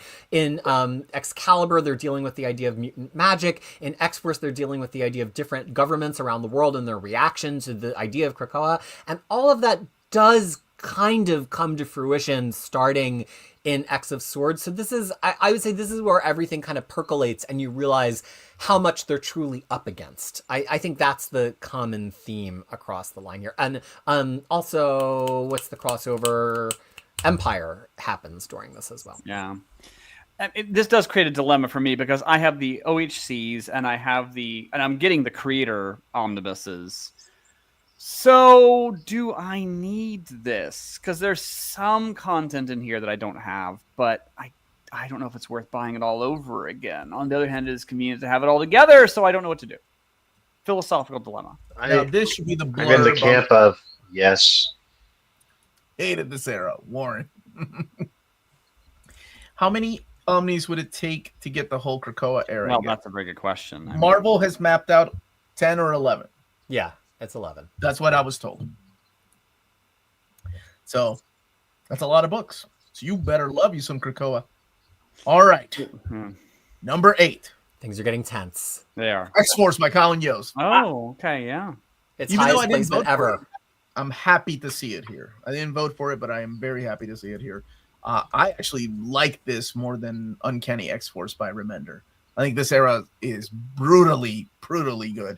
It's moved up a slot. Hell yes. This would collect all 5 oversized hardcovers. But there was one, you're putting Messiah War, Necrotia, and Sex and Violence in here. Okay. For me, this is the most licensed to print money book on this entire poll. X-Men fans love it. It's got Wolverine on the cover. It's X-Men being bloody. It's acclaimed. Like, I know we've been over it in the best Wolverine stories, Evergreen. Lars has his opinions about it. I get that. But regardless of how much we love the story or not, it's just a book that would sell, I think. The way that Omar made a bet about Wolverine Volume 2 selling a lot, I would make a bet that this would sell like crazy. I just think it would, especially if you get a cover that has Wolverine and X-23 on the cover. Now that people have fallen in love with her again after her being in Deadpool and Wolverine, I think this sells like hotcakes. Yeah, it's got wonderful artwork. Who was it? Mike Choi and Clayton Crane. Yeah. Great artwork in here. I think Robert Kirkman actually does that not so good X-Force Annual #1. I think he's the one that wrote it. I don't know. But everything else in here is solid. It's a lot of fun. So it's good. I do think you need those New Mutants issues for the Necrotia. I think the thing is New Mutants and X-Men Legacy happen so far off to the side of the central thread of Necrotia that resolves this book that it would almost just be like back matter. Like you wouldn't want to interrupt Necrotia totally, but the New Mutants issues happen on Utopia, so the plot is much more central in those issues. But there's room. I mean, you might be looking on 5 oversized hardcovers. That's impossible. None of them were particularly thick. We're talking about like 200 to 300 page books. Sex and Violence was only 3 issues, so that was a pretty small oversized hardcover. So this is not like a Squirrel Girl sized 600 page omnibus. This is very within the realm of possibility. Yeah. He's right. That Sex and Violence was that Delotto that did that? Yes. I was just trying to remember. Yeah, and it's Domino and Wolverine. That was good. It's good artwork. Oh, you're right. Wait a second. I didn't see this. Warren endorsing the book isn't a good sign. Damn it, Warren. Look, this proves the point I was saying earlier that I think you're right. I think this is very popular among comics fans, and I think they would rather see this version of X-Force than the kind of New Mutants grown-up team. Again, this is what they want. Give them what they want, baby. Give them what they want. Yeah, people ask for this all the time. Yeah. Put Liefeld on the cover. Is that what you want, Lars? Yes, I'm hopeful for this, but with a variant Liefeld cover. That would be great. Yes. Thank you for the super chat, Sarah. Love me, ancient goth vampire mutants. Now we need Buffy the Vampire Slayer to the top 10. I just saw the announcement of the new Slayer today. Yes, they casted it. Somebody with Sarah Michelle Gellar with her. I was like, whoa, this came out of nowhere. All these wonderful announcements. I'm in. Sarah Slay is my new best friend. Let's hang out, Sarah Slay. You have great taste. Some might say that you slay. Hey, very nice. All right. Okay, let's go. Here we go with number 7. X-Men Blue and Gold Volume 2. You saw that it was missing from the bottom. Like, what was it? What did Volume 3 come out at? Like in the 50s? In the 40s or 50s, yeah. Wow. So this is something that, Peter and I talked about. It would heavily be double dipping, but there were so many people interested in this made-up book that we were trying to put together on the spot, and we officially just put it on for people to vote. And holy crap, people voted. And I remember thinking, I said, there's no way you all want that because Fatal Attractions is coming back. Oh, no, I totally, And they were like, we don't care. We'll worry about that when the time comes. Yeah, like, it's not really my cup of tea. I won't get it, but it's a gimme. It's a gimme, of course. It's X-Men. Put this one out. Yeah, put this one out. Absolutely. It's crazy. But, yeah, this is the Shatter Shot stuff, the stuff that's missing. The skin. What is the Soulless? The Skinner Saga. Soul Skin Saga. Yeah. Oh, man, the Revanche stuff, which is great. No, it's not. But 298 and 299, which are actually 2 of my favorite issues of Uncanny X-Men, have some really great stuff. In the wake of Executioner's Song, is Professor Xavier's kind of doing a media tour and saying, like, mutants are no different than you. There's no reason to hate us. We're all just, people. Really resonant stuff that still works today. It's the core of why X-Men is so great. Got some Brandon Peterson on artwork, Andy Kubert when he was on X-Men, and then John Romita Jr. coming back on Uncanny. 305, 306. 305 is a Roger Cruz when he still had that ripping off Jim Lee style before he started ripping off Joe Mad. Angel 17 has that beautiful artwork by Jason Pearson. Absolutely beautiful artwork. First appearance of the Executioner. There's some good stuff in here. But again, it's been collected in other formats, or I mean in other OHCs, but it's definitely for people that don't have those. Those are no longer out of print. So Atlas collects things in the correct reading order, which none of those books do, including There's the Fatal several Attractions books on here them. out of print. Yeah. Did I get sassy? I'm sorry. Did I roll my eyes? I didn't mean to roll my eyes. I leave leave that that for a minute left till we hit 3 hours. Oh, we're not We're even almost there. there. Yet. All There's right. 32 seconds left to announce 6 books. Yeah. Rolling my eyes seems more polite than deep sighs. So okay. So what the hell is even this, Peter? Number Well, X-Men Messiah. We just announced X-Men Messiah Complex. no, that was the Messiah trilogy. Some God freaks out there bless. want 3 totally unrelated crossovers in one book that'll read horribly, and there's enough of those freaks that it made it into the top 60. But this is the actual book that collects endangered species, This is Messiah what I want. Complex, and Yeah, actually baby. it would probably collect a little bit after Messiah Complex 2, which, yes, could we call it Messiah Complex Aftermath? Sure, but Marvel never treats issues before Uncanny X-Men 500 as being part of Fraction's run, even though he co-plotted them with Brubaker, so this would actually finish out the Brubaker stuff too. So it's basically 2 oversized hardcovers that are existing, the Messiah Complex oversized hardcover and the Endangered Species oversized hardcover, and then it adds that little extra bit of issues from Uncanny X-Men 495 to 499, as well as a lot of limited series that are about Divided We Stand that came out in that same period. And I think that people have spoken. We've had that like goofy trilogy of crossovers book on the poll for like a couple of years now. This is the clear winner. This is- Thanks this to the is other the one. This is Yeah, the I one. think we could take the other one off Trilogy. at this point. The trilogy book just ridiculous. Yeah. But hey, This will be the one I get, not the trilogy one. you damn right. You damn right. This is the one to Yeah. get. No, this one makes sense. I want Tiger- comprehensive, not selective. That's just me. Tigereyes, are you a fan of this era? Yeah. Pick this up, absolutely. Jess, what about you, my friend? You like this X-Men Complex? I just got it organized into reading order by Peter at the beginning of the year. Was that last year? Yeah. There we go. So You organized it. Okay. it's in reading order, and I'd really like to read it because I've heard a lot of people talk about this in glowing terms. It's solid, man. Messiah Complex. That's what I've heard. Because it was a return back to the X-Men titles talking to each other, right? At one point, X-Men were kind of doing their own thing. Like the titles were kind of doing their own thing, and it didn't seem like the editors were working with each other. And Messiah Complex was like, hey, let's go back to the days of the 80s and 90s when there were events. And holy crap, this opened that floodgates up of events. All right, the top 5. Drum roll, please. Okay. Ooh. Here we go. Number 5, Moon Knight, The Modern Years. Wow. Hell yeah. Oh, Yeah. I think I voted for this. Grief. There's another one of ones I voted for. This it slipped by 1, but it came in at number 5. This would be, oh my gosh, a combination of the Brian Michael Bendis era, the Warren Ellis era, Brian Wood, Cullen Bunn, Jeff Lemire, and the Max Bemis run. So holy crap, a big book, but a big gap filler. All these stories are so good. I don't agree with that, but that's okay. And Go here's ahead. one Quality is where not like, the point. yeah. I'm not gonna crap on anybody's taste. There's some in here that I'm like, what the hell? This is not Moon Knight. You're just writing a crazy I've person. not read You all don't this. know how to read Moon Knight. I don't know how to read. The Bemis arc is terrific. Oh, it's Yeah. so good. I'm so happy to Yeah. find someone else who likes it. Yeah. Lars, I knew there was No. a reason I loved you so I much. love, I love that. only book. the one, Peter. Only the no, one. Yeah, that one leaps out. That one, I have a copy of that one. That one's just terrific. I don't mind the Bendis one. I mean, people seem to really not like it. I think it's fine. I have a copy. That's fine. I've not read the Bunn stuff or the Lemire's. Yeah. Dude, Now, I that will shit- say with this one, this could easily be 2 books. Because A, it's big, and B, all of these names are names that can sell books. And if you look at that, it splits very easily down the middle. So there could be one that's Bendis, Malieve, Ellis Wood, Shalvey Bunn.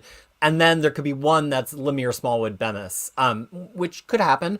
But put it all together. it could all go together. It just Moon Knight. This is literally the only Moon Knight that's left to collect up until we get the currently ongoing series by Jed MacKay. Yeah. So there's on one hand, like Marvel, there's no more well for Marvel to go back to. There's no Moon Knight companion. These books have been mapped very, very well. If the Moon Knight books sell well enough for them, there may be incentive for Marvel to break this into two. But this is it. Right? This is it.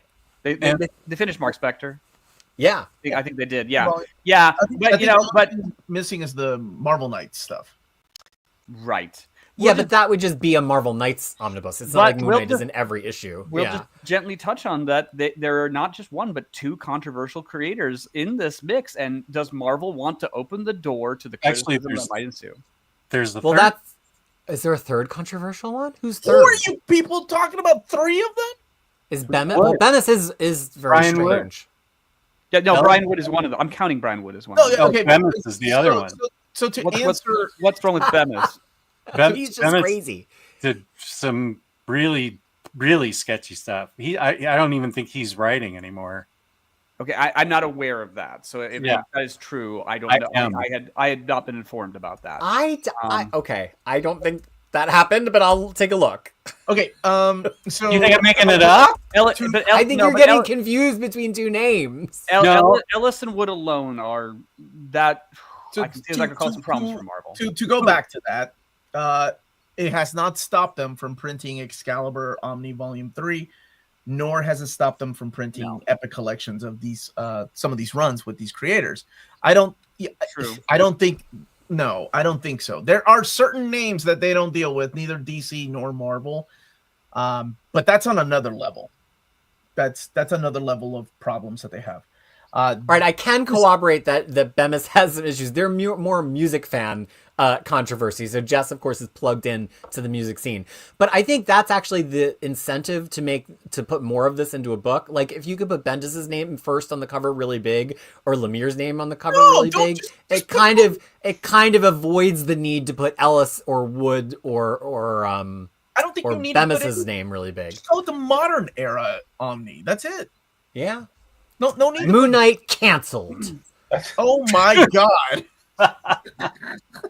So I stole that joke from the chat. I'll highlight it. I have to find it. Okay. I'm just saying, with how popular Moon Knight is because of the show and him being a prominent character in Marvel Rivals right now, I really think this will just sell like hotcakes. Like it's more popular. The character's more popular now than he was when the first omnibus was announced in print.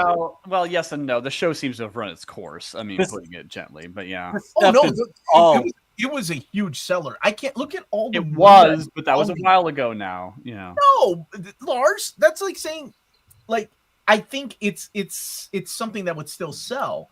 Like the I'm not saying it wouldn't sell. I'm just saying there cannot be many people are going, ooh, the Moon Knight TV show. Let me buy some comics. I don't. But like Jed MacKay's run of Moon Knight is officially out of print. Yes, Jed MacKay was doing very, very well. It's just a character. It's wow. I wonder what's at number 4.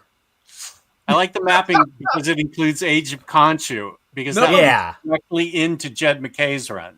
Yeah, I agree. Number 4 is the canceled Marvel creators omnibus. Oh my gosh. I can't believe Jess is the one that was like, there's 3 people in here.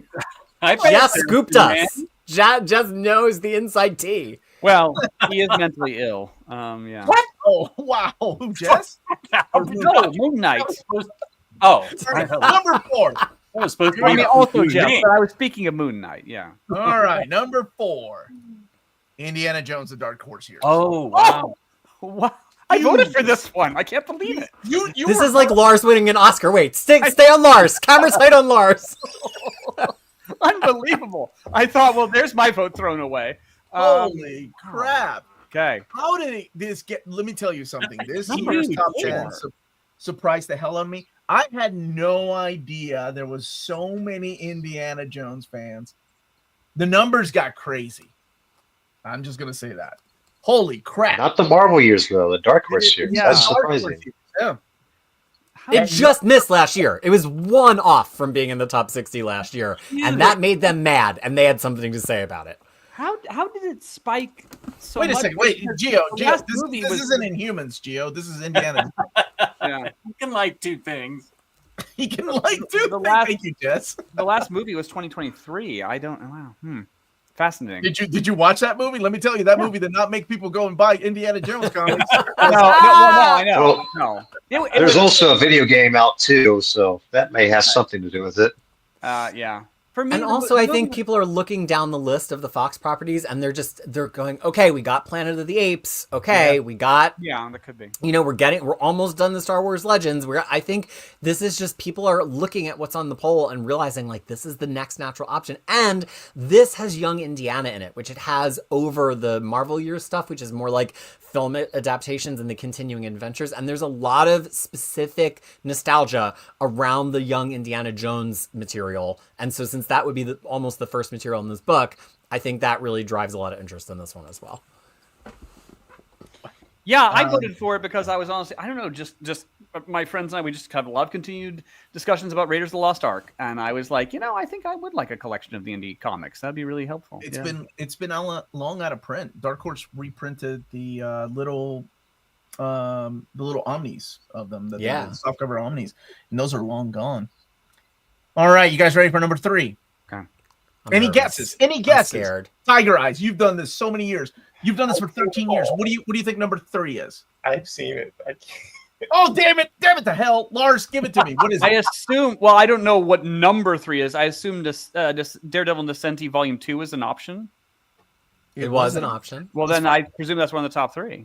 Wow, that is a very, very like specific Volume 2. Okay, let's see where it goes. Civil War. Civil War. Okay. This is I'm surprised that this has not been made. This is one of those few Marvel eras that still needs to be an Omni format. How it's going to be mapped is going to be a complete nightmare because I feel bad for the mapping people there. Because the way I would map it, I don't think anybody would be happy with, because I think every story kind of stands alone on its own. Yeah, how do you map this? You just put all the traits You together. rang. You would need like a companion. You would need a companion book like the House of M books have. Let's talk big fatty numbers, y'all. So if you took all of the original oversized hardcovers of this, it totals about 3,300 pages. So if you wanted to get there's no way to just split it into 2. If you'd split into 2, if you look at the last line here, it would still be 2 1,636 page books, which is 12 pages longer than the current longest Marvel Omnibus. So it's within the realm of possibility, but this is material that will sell like hotcakes, and we're seeing what they're doing with the Secret Wars stuff right now. I think looking at 3 books, you could do the math, and I did this extended on Crushing Crisis, where you can figure out exactly what to engineer into one book that would be the main Civil War and a lot of tie-ins to get it to 1,636 pages exactly, but it's crazy talk. Here's what I think maybe would actually happen. No. Is clearly the main Civil War. It's got everything from the Avengers oversized hard. Oh no. Is he You're freezing. Include that. Yeah, your internet was crapping out. Can you So hear me? no. Start over. Okay. Yeah, you're like a disappointing date. You were hyping it up, and then I was like, yes, and then you're like, sorry. Well, where did I cut off? At coming in at number 60 on the poll is. So look, I think that one way to do it would be the 2 1,636 page books. I just think that wouldn't work. So I think a main book that we're looking at here, and this is me prognosticating, but I want to know if Omar agrees, would be the main Civil War event, obviously. It would be the Avengers oversized hardcover, which has Avengers, Iron Man, and Captain America tie-ins, all critical to understanding the main conflict. We're still under 1,000 pages at this point. I think then you put in all of the Spider-Man content, because Spider-Man is the heart of Civil War. He's the person that people are playing tug of war with, and so that's how you make it really personal. There's so much other good Civil War content. I think you can make a strong argument for the Fantastic Four content. I think you can make a strong argument for the Black Panther content, but I think everything else other than that stuff probably fits into the companion zone. And then once we have 2 companions, there's probably one that's like more superhero type companion stuff and one that's more frontline type companion stuff that's very grounded. We could probably do a whole Map My War, Omar, and really get into it. But how would you map that main book, since you said you have a strong opinion? Oh, I hate this book. I think, this is how you know this is not rigged. Like Civil War making it in the top 3. What the hell? But the people have spoken, and clearly over time it has moved up. Civil War needs to be the main event, right? Like you have to have that. Cap 25 to kind of be the aftermath with Frontline in there. Spider-Man is very important, but again, there's no way to do a reading order because Mark Miller was, I'm just gonna write my thing, and if anybody else wants to do something with this, then by all means go ahead. So it's not like to be continued in Amazing Spider-Man by JMS. It's more like, here's what I'm doing, and then JMS is like, well, crap, now I got to do something. So yeah, there's one tie-in issue that I would put into the main book of this, the Casualties of War one shot, because that is like the crux of like the emotional backdrop of like what drives Iron Man and Cap to their respective sides, and it details into like past Marvel history, giving further context of why this conflict is such a big deal between these two. Like that should be in the main one, not its own companion book, because it gives bigger context to what's going on. It actually makes Civil War better because it has that additional context to it. You would put that before Civil War 1? Is that what you said? I would put that one tie-in issue, like of all of the stuff that would be in the tie-in book separate, I would put that in the main book for this. Oh, wow. Okay. Civil War, people want it. It's no, I do, and it's got beautiful artwork, beautiful artwork.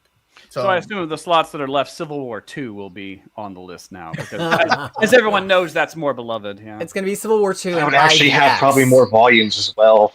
It has way more tie-ins, actually. Yeah. All right. Everybody get out what they wanted to say about Civil War. Jess, Tigereyes, are you all fans of Civil War? No, not at all. Not Tigereyes. Okay. Jess, what about you, buddy? Seal of approval from you? If people want it, sure. I enjoyed the Mark Miller story, and if people want it, yeah, sure. I think it needs to be done. Okay. It's a big event. It was, man. It was. Big all right. Number 2. Daredevil by Necessity. Okay. Holy crap. Good guess, Lars. You cheated. Thank you. I don't trust you. You cheated. Great cover choice. Number 1 was number 1 last year. Holy crap. Volume 2 is number 2 this year. Yeah. That's huge. That makes sense. You would think that there would be a fall off. Like a lot of times when Marvel prints in a 1 of 2, it's like people are like, oh, we're going to get the 2. It's going to happen. And so people just don't put it in first place as much. And first place is that's why these books are in the top 20. It's books that people put in first place a lot because first place is 10 points. Mm-hmm. I bet against this. I made wagers with friends that this would not make it to the top 10. I didn't vote for people this. would just assume that it was going to happen. It's number 2, and it's number 2 by a margin. Yeah. That's crazy. This would wrap up that era, and you know what? It's mapped perfectly. To fit like right next to your DG Chichester Omni that we also have in the top 60. Just saying. You know, if you're a Daredevil completist, you gotta have it all. I would think. I'm just thinking now. I think every Daredevil option made it. I don't know if there's any Daredevil book that didn't make the top 60. Now that I'm thinking about it, Daredevil on this poll. Okay, near mid condition. Now we can have a dialogue about Chichester. I remember. Oh no, there's one book. The book that follows Chichester did not make the top 60. That's the Joe only Kelly book. stuff. Yeah, that's the only one that didn't make the top 60. I mean, I get a lot of Daredevil omnibuses. I mean, for one thing, you know, they're very creator driven. For two, Daredevil's never really been a sprawling franchise, so you know, you can collect. The collections are pretty tight. And it's not so overwhelming, but there's enough of it that you can really get into it. So, yeah, it's really good. Inhumans, Marvel. Yeah, there we go. The predictions are rolling in. Is Geo here? Oh, I do want to know what people think. Let's see here. What for Blueberry number 1? Mobius Marvel Epic line, including Blueberry as well as Marshall Blueberry. Make it happen, Marvel. Oh God, I wish. I love that. I'm so jealous of the Spanish set. Like, I have a good friend of mine from Spain. Like, he has the hardcovers of the Blueberry collection, the Marshall Blueberry era, and the Young Blueberry. Oh, So jealous of that. I wish Dark Horse could do, but Mobius is like the estate is really difficult apparently to work with. So who knows? I'm sorry, Lars. What were you saying? Well, I was just speculating on number one. I mean, is there a major X-Men book still outstanding? Well, here, I'm not gonna throw any hints. Who has not seen the list? But I know Peter. I have not seen the list, and so I haven't seen it. I've been spoiler free this whole time. All right, Lars, give me your prediction. What's the number one book? Well, so did I think last I'm year, not answering any questions, Lars. Just answer. No, I know. Did like Blue and Gold number one come out, or is that in progress? It's not out yet. It's not. But out it's yet. announced. But Nothing it's announced is on the But poll. it's announced, so that's not going to be on the list. I don't know. Messiah Complex is gone. You're forgetting about Dark Wolverine. Dark Wolverine is always that. My pansexual murder son. I don't know. Yeah. You don't want to take a guess. You don't want to take a guess. No, I feel like I'm missing something obvious, but I don't know. Okay. I haven't seen the list, but Give it to me, I'm Jess. not even sure I can guess. Don't even want to take a guess. You don't want to take a guess.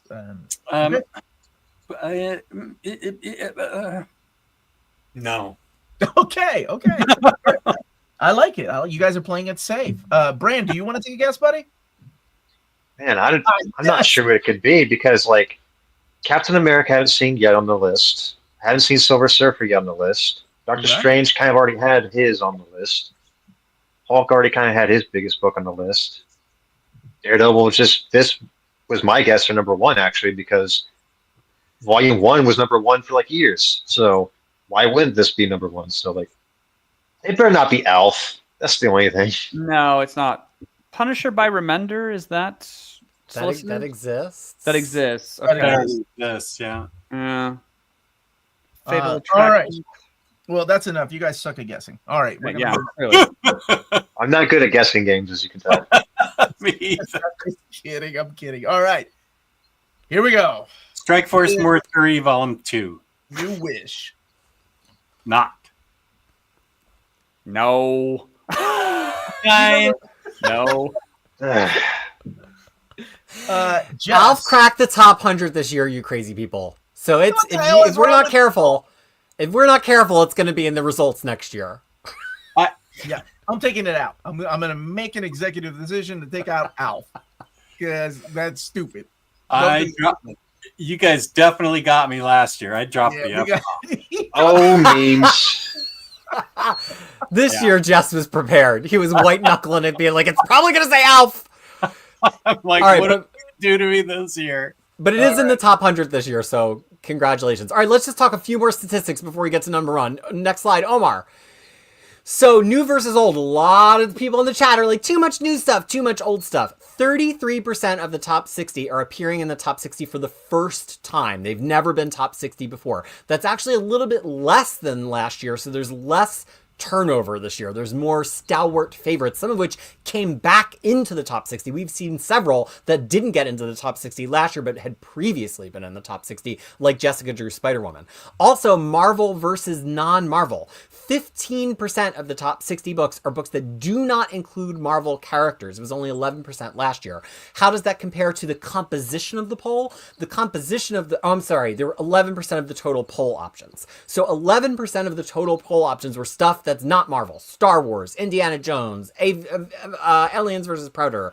And they're slightly overrepresented in the top 60. And they're more than they were last year. Last year was 10% of the top 60, which would be 6 books. This year is 15% of the top 60. But let's do one more slide of stats before we get to our number one choice. So Spider-Man versus the X-Men. The chat is alive with complaints about Spider-Man and the X-Men. Last year, Spider-Man had more top 60 books from the Spider family than X-Men had books from the X family. This year, X-Men is on top. X-Men had 32% of the top 60. You were not crazy. It was 1/3 of the books. And Wow. Spider Family only had 15% this year, so there are less Spider books, partially because a couple big ones got announced this year.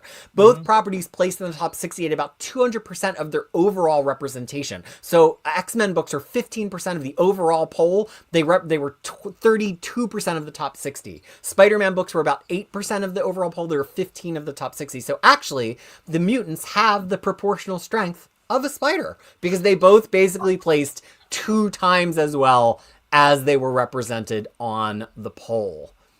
Nice. But wait, is that all for stats? There's one more stats, and then we're going to announce number one. So the final statistics here is classic versus modern, another thing that we knew a lot of people would be talking about. So last year, Marvel Masterworks era versus past decade material, they both were 17% of the poll. 17% was Marvel Masterworks, 17% was past decade in the top 60. How about this year? This year, the pendulum swung ever so slightly towards the classic stuff. People have been bemoaning, no, none of classic. No, actually, classic did a hair better. There are 18% of the things you've heard us mention on era from the top six were from golden, silver, bronze, or masterworks. Of course, some masterworks reach into the 1980s now with X-Men masterworks. So, and they slightly underperform their overall representation on the poll, but that's because there's a lot of golden age stuff that just is not getting voted for on the poll. There's the Western stuff, there's Marvel romance stuff, there's golden age Captain Namor and Human Torch stuff, there's Atlas era stuff. So we're not seeing that in the top 60. Whereas stuff from the past 10 years actually slightly less on the poll this year, which could just be because Marvel has been omnibusing some of the biggest stuff, like Jed McKay's Moon Knight, too quick for us to have it on the poll. But the thing that we can deduce from this is the poll does not actually have a strong recency bias. It's still slightly tilted towards classic material. Wow, Peter, thank you so much for that. Okay, I need to remind everybody to please smash that like button, because even if your number one didn't get picked, we're still having fun, and that's what this is about. Let me get a couple super chats, and we can move on to the number one. Take out Alpha Omar, also owned by Warner, but the people have spoken. It was printed by Marvel, so I will see. If they just made an Alpha Omni, it would only haunt a reprint poll. Oh my God, it would go out of print, and I would FOMO Jess into buying it. No. It's got a really good magic story in there, Jesse. All right, everybody. You all voted. The people have spoken. The number one most wanted Marvel Omni that has never existed. Oh, wow. You said one I more had to slot. protect us from misclicks. There need to be some prophylactics. I appreciate that, really. I do screw up a lot. Indiana Jones, the original Marvel. Oh, Okay. Oh my God. Dude, Unbelievable. me and Peter have had this conversation behind the scenes. Like, what? Where did this come from? I voted for it. That but does explain never- things. Never did I dream it would get that high. This is crazy. This is crazy, man. I'd What buy it. the? It's okay. So this is the Marvel stuff. I don't remember if Dark Horse ever got around to printing it. I don't know if they ever collected it in any kind of That's a collection. good question. And if you know in the chat, by all means, please let me know. This is definitely IP based, right? Like it's a licensed product. It still has. It is Disney, but technically Lucas kind of thing is involved too. So, oh wow, manga geekdom's in heaven. Yeah. All right, the number one vote sucks. It's funny, like some people love this stuff. I mean, I'm thrilled. I didn't see it coming, but I'm thrilled. We knocked out all the bots. As somebody who bought Godzilla, I definitely buy this. So Yeah. I guess we have to ask how many rights problems would be involved in getting it reprinted. But yeah, it'd be great if they did. I don't know. I really don't. I don't know. Seriously, I don't know. And I will say, we have Jim, our poll master, who is a real-life data auditor, looked at the data every which way to say, like, was this a flood of spoof votes? I mean, we looked at it carefully because when unusual things happen, the validity of the poll is important to all of us because it's representative of what everybody wants. And, like, it turns out that a lot of people really want the Indiana Jones material. A lot, because the numbers came out, and I was like, where the hell are all these people coming from? Apparently, things got shared out. Because as Peter says, there are more movie people out there than there probably are comic book people, right? So if something like this has been collected, more than likely they'll come out and buy something like this. I would totally buy both indie Omnis. So there are people like that.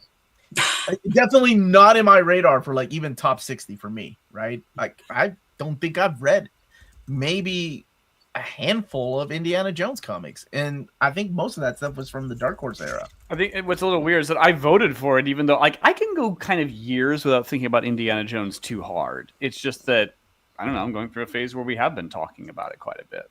So yeah, this is the first time it's made it in the top. Holy crap! It came in at number 1. Okay. Do you have the slide of what was printed from 2024? I don't think we No, do. we did that on the announcements, but we didn't. There's so much to go through on this. We didn't do it. But there is one more slide, a consolation slide, let's call it, which is the things that almost made it. So we'll talk about that. Doctor, how are you, buddy? I love this guy. This guy has been watching my channel since episode number 1. Wow. 9 years ago. 9 years ago. And he's still here. He came here looking for pickles. And he's still waiting for those I'm not pickles. taking that out of context. Like, he legit, the episode was called Like, Got a Pickle. bread and butter, dill. I love that guy. All right, next up is the adjustment. Oh, yes, this is very important. Almost. All right, Omar, tell us about it. So this is the stuff that almost, and I mean, this is why we say every vote counts. Like, it's very important to vote. This is the stuff that almost broke the top 60. Ghost Rider Danny Ketch Volume 3, the Siege of Darkness stuff, the new X-Men Academy by Kyle and Yost. Man, I love that era, and I would love to see that. Star Wars Darth Vader by Greg Pak. Love And that then- book. These were the 5 first-place votes away, and that is Agents of Atlas, Invincible Iron Man by Michelini and Layton, Spider-Man Web of Spider-Man Volume 2, and Spider-Man Amazing Spider-Man Renew Your Vows.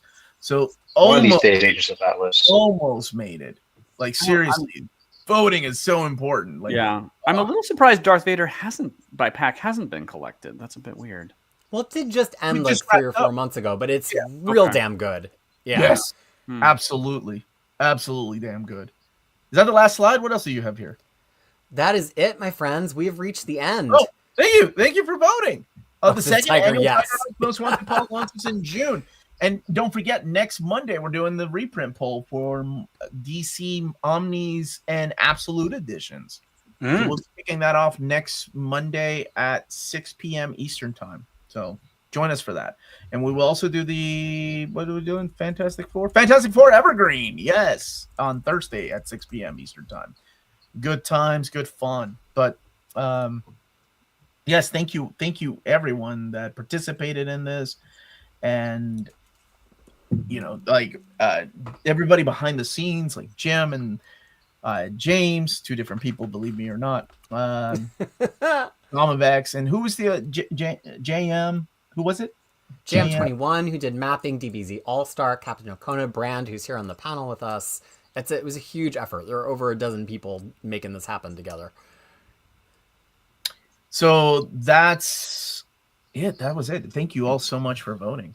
It was a lot of fun. Thank you to my wonderful panel that, had some important things to say, some eye-rolling moments that, sometimes you can't help yourself. No, you really can't. You can't hide your feelings, No, It's hard to hide the emotions from an emotional Although thing like this. a certain way about a story that everybody else seems to love. I know I feel a little need to stick up for myself here. Never would I say that just because I don't like something, it shouldn't exist. I mean, if people want it, absolutely positively, God bless you. Go right ahead. I might not buy it, but sure, if it's your jam, go right ahead. Did Millie the model make it out of the 300? I don't have that. I don't have the full list. The full list will be on Patreon. I sometime. definitely voted for that. Yes, if you need to see the entire list, I do put that on Patreon. I don't know where that one landed, honestly. And thank you for the super chat. As a Daredevil fan, I'm gonna have the best sleep. Daredevil did well. Daredevil did really well. So this stream is the Road to Tigereyes second annual DC poll. And the DC one's going to be the aftermath. So Yes. Thank you all for all the work. Here's to another year of faithfully complaining about no runaway books. Oh, Jenna. We need that Rainbow Round. We need the aftermath. We need the stuff after Brian. we need the reprints of Runaways. Like, how is that run not always in prints? I have a funny story to share behind the scenes. I can't share it live, but I have a funny story about what I learned about Runaways, and it's something that Brian K. Vaughan sticks to. And I'll tell you what that is behind the scenes. Lars, go ahead. I'm being taunted in the poll by a Joshua Wilson, and I just want to know if it's my Joshua Wilson because there's someone of that name whom I know quite well. Do you own a Joshua Wilson? How much I own a Joshua Wilson. No, they're taunting me because they say I don't like any book past 1990. You know what I think it is that I actually like a ton of stuff past 1990. I think just tons of it has actually been collected. I mean, I could go on list after list after list of stuff that I do like. It's already been collected, so it's not eligible for this poll. Actually, this surprises me too. No Wolverine. No Thor. We didn't see a Thor, did No we? Captain America or Silver Surfer, like I noticed. Oh man, that's crazy. Silver A lot of Surfer. surprises, yeah. Yeah. Yeah. Because man. Volume 2 was in the top 60 last year, and it got announced and printed. So Okay, the guy has a Doctor Who avatar, so you gotta know that guy. Yes, we are acquainted. Yes. No Thunderstrike. No Thunderstorm. Oh, what's up, Comic Comic Pals.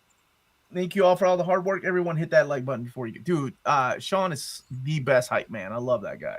I love all those guys. I will say, though, Sean on Fantastic Four. Sean better be on Fantastic Four next He is. week. Sean, He is. okay. He's there. some words of encouragement, if I may, even if one of the books you voted for in the top 60 or voted for didn't make it into the top 60 this year, never stop trying to vote for what you like, because it could always end up in the top 60 next year. Yeah. Yeah. It could also end up in the year after that. Just keep trying. There's always next year. And then one day we'll get it made, like Thunderstrike fans rally in 2026. Yes. Absolutely. Now is your time. I want that too. I want that too. So There was no Thor Omni, but we're gonna go straight with Thunderstrike, which was a spin-off of Tom DeFalco's run on Thor. Shout out to Chubby Ray. Thank you for the nice compliment. I appreciate it. No Percy Wolverine. That wasn't the comment. It was 908. No FF is a bit. Jess, I can't find. I said 908. No Pet Avenger. I actually No got Pet to Avenger. see a live stream. Which one? Yeah. How are you finding all his comments except the compliment? Omni Dog also goat status. Oh, there You know the one that I keep voting for in vain is Warlock in the Infinity Watch. I'd love to see That's that. not in vain. yeah, I want that. Well, no, voting for in vain that I don't think it's ever gonna crack the list, but I would really. What? like to see it. Darkhawk cracked it, man. We're there. No ultimate stuff, but honestly, they've done such a killer job There's with so ultimate. See, that's little the thing. left. How much ultimate stuff is left? There can't Ultimate be much. Fantastic Four. Probably there's less than 10 books. like Ultimate X-Men Volume 4. Yeah. Ultimate Avengers could continue a couple more volumes, and 1. What? Really? Yeah. Putting the Miller stuff with what about the stuff that Jonathan Hickman didn't write though? We mapped it, and there could be one more. Yeah. Okay. Touche. Thank Yeah. I think, what's interesting is, having spent a lot of time with all this data working with Jim and behind the scenes with Tigereyes, a lot of the stuff you're mentioning is like only a handful of top votes out. I mean, people are asking, where is Kate Bishop? That was in the top 60 last year, just a handful of votes out. Poe Dameron almost got back in. That was on the poll previously and is not in the poll now. Scarlet Spider has been in the poll previously. That was not too far away. Black Widow. People are asking, no Black Panther. There's only 3 Black Panthers left. One of them is Black Panther, the Early Years, Volume 2. That was not that far outside of the top 60. Hulk by Bill Mantlo, not that. There's a lot of great books. I mean, there's 653. Well, not all of them are great NFL Super Pros on here, but there are a lot of great books, and a lot of them are only like 5 to 10 votes away from being in the top 60. That last Daredevil book could have easily made it in the top 60. We could have had every Daredevil book in the top 60. Dude, that would have been crazy. Daredevil fans are eating good. 7 out of 10 in the top 60. Nothing in the top 20. Not bad. No Scarlet Spider by Peter David. Kate Bishop was my. Look at it this way. Oh, yeah. That would be good. Even if it's not in the top 60, they could always still print it. Like stuff even outside the top 60 last year still got printed. So it's Not not from the 300s got printed yet. last year. Frankfort got printed. Yeah. We need to ban X-Men and Spider-Man fans. Wait a second. Isn't that Spider-Man in your avatar? Well, I guess I'm banned then. See you guys later. I'm an X-Men. I didn't vote for all X-Men though. I voted for Akira. I didn't vote I think for I only voted for one X-Men. Exiles, but that's it. Yeah. I don't think any of my no. Hold on. What was the Mike Carey one? That one made it because I love that book. I'm gonna vote for it every time. How would I go about suggesting a book to be added to the 2026 poll? Great question, Dime Breed collectors. Write it down on a piece of paper, then you take that piece of paper and you throw it in the trash. I'm just kidding. Johnny, I love you. Right now, we're in recovery. We're in Yeah, a exactly. 12-step recovery process from working on this poll because the DC poll launches in less than 20 days. So we're heavy into DC. Something we did this year for DC that's still running, if you have DC suggestions, is we did a public consultation. It's on Omnibus Collectors on Reddit. It is on the Near Mint Condition Patreon, and it's also on the Marvel Masterworks fan site board on Tapatalk, which was the origination of the Tigereyes poll. And you can look at the whole list of what the DC titles will be, and you can suggest things. There's a form to give your feedback. Next year, now that we've cleaned up the Marvel list, there was a lot of cleanup that needed to happen. Brand can attest. These titles were not this well organized when we started. Now that they've been cleaned up, next year we will almost certainly do a pre-poll public consultation on all the titles. So if there's something you think we missed or is that named confusingly, you will give your feedback. But that's not happening right now. Although I still will get to every like I said, there are comments, emails, Reddit posts, Patreon messages, and I will get to all that and clean out my inbox now that we finally have made it to the results. Greetings from Argentina. I would love to Devin Grayson Titans Omni. Yeah. Oh, I would love that too. I think that's on there already. So yes, the next polls that we're doing are the DC Omni reprint polls and absolutes, and that will go live on Monday at 6 p.m. Eastern time, and then we'll announce the winners of the. I think we only do top 20 of those, or I announce that myself. I don't think we do a live panel, but then we kick off the most wanted DC Omnis, and that's a lot of fun because. This is a blast, but DC hasn't printed nearly as much as Marvel. Marvel has printed like 3 times the amount DC has. So we always have fun with DC, even though it's a lot of work. Yes, the reprint poll goes live this coming Monday. Let me double check my calendar. And that is Monday, May 19th. And that will stay open until, I don't know. I am an idiot, and I did not write down when it should end. When are we kicking? Because Peter and I haven't met yet. We have to meet about dates. Okay, so that's all I got right now. But yeah, thank you so much for watching. Smash that like button on the way out. Woo! Everybody, thank you. I can't say thank you all enough. I would buy each and every one of you a beer, just one. Coors Light, maybe. Natty Light. Except for Peter and Jess and Tiger. I would settle for just a Pepsi. Just not my thing. You get a PBR. I wouldn't drink it anyways. Give it to somebody who would use it. Okay, I'll drink it for everybody. I'll just buy myself a 6-pack and call it a day. Put myself on the back like I normally do on every day that ends in Y. No, seriously, this is a lot more fun when it's a panel of my friends talking about books that we like, books that we don't agree on. But thank you all. And thank you to Tigereyes who started this many years ago, 13 years ago, buddy. Yes, thank you. Yeah. How time flies. A lot of hard work here. Thank you guys so much. Michael Emmett, where the hell you been, dude? And don't say the time zone thing. I see you in other people's shows. No, I'm just kidding. All right, everybody, sign out. Peter, where can people find you, buddy? I'm Crushing Crisis. That crisis is spelled with a K. CrushingCrisis.com, which had all the mappings to every single one of these 603 books. And guess what? We're starting it with DC starting next week. You can also find me at Crushing Crisis on YouTube when I am not here in Near Mint Condition, where I will be a lot in the next week. So you're not getting rid of me anytime soon. And just such a pleasure. Again, I'm so happy that I could be here for this and be a part of it. It's my favorite day of the year. It really is, man. OmniDog, what about you, my friend? Where can people find you? You can find me on YouTube on OmniDog's Vault, where Saturday night and Batterdays in the Batcave, I will be featuring Sean from the Comic Pals as my guest. Oh, 8. I think it's 8 p.m. I did initially say 7, but I think I'm going to leave it at 8 p.m. And he's going to be a great guest. Really interesting, funny guy. I like him a lot. Yeah, we're big fans of Sean and the Comic Pals here. Tigereyes, what about you, my friend? You don't want to be found. So but thanks for voting and thanks for everybody's hard work. Excellent. And Brand, thank you for all your help, man. Thank you. Thank you for having me. Where can people find you? Where are you hanging out? Well, you can find me on Thorson's Literature and Pictures YouTube channel because I do talk about movies on there occasionally. It's a movie club that takes place once every month. Might be taking a break here during the summer, but like usually you can find me. We've been talking about movies like The Raid and Dread last time. Jackie Brown. Ooh. Die Hard was another one. Like, there's a lot of good movies that we talk about on there for hours at a time. So if you want to see me on there, look up Literature and Pictures, Torsten's YouTube channel. If James has a link to that, I'd be great. Is Die Hard a Christmas movie?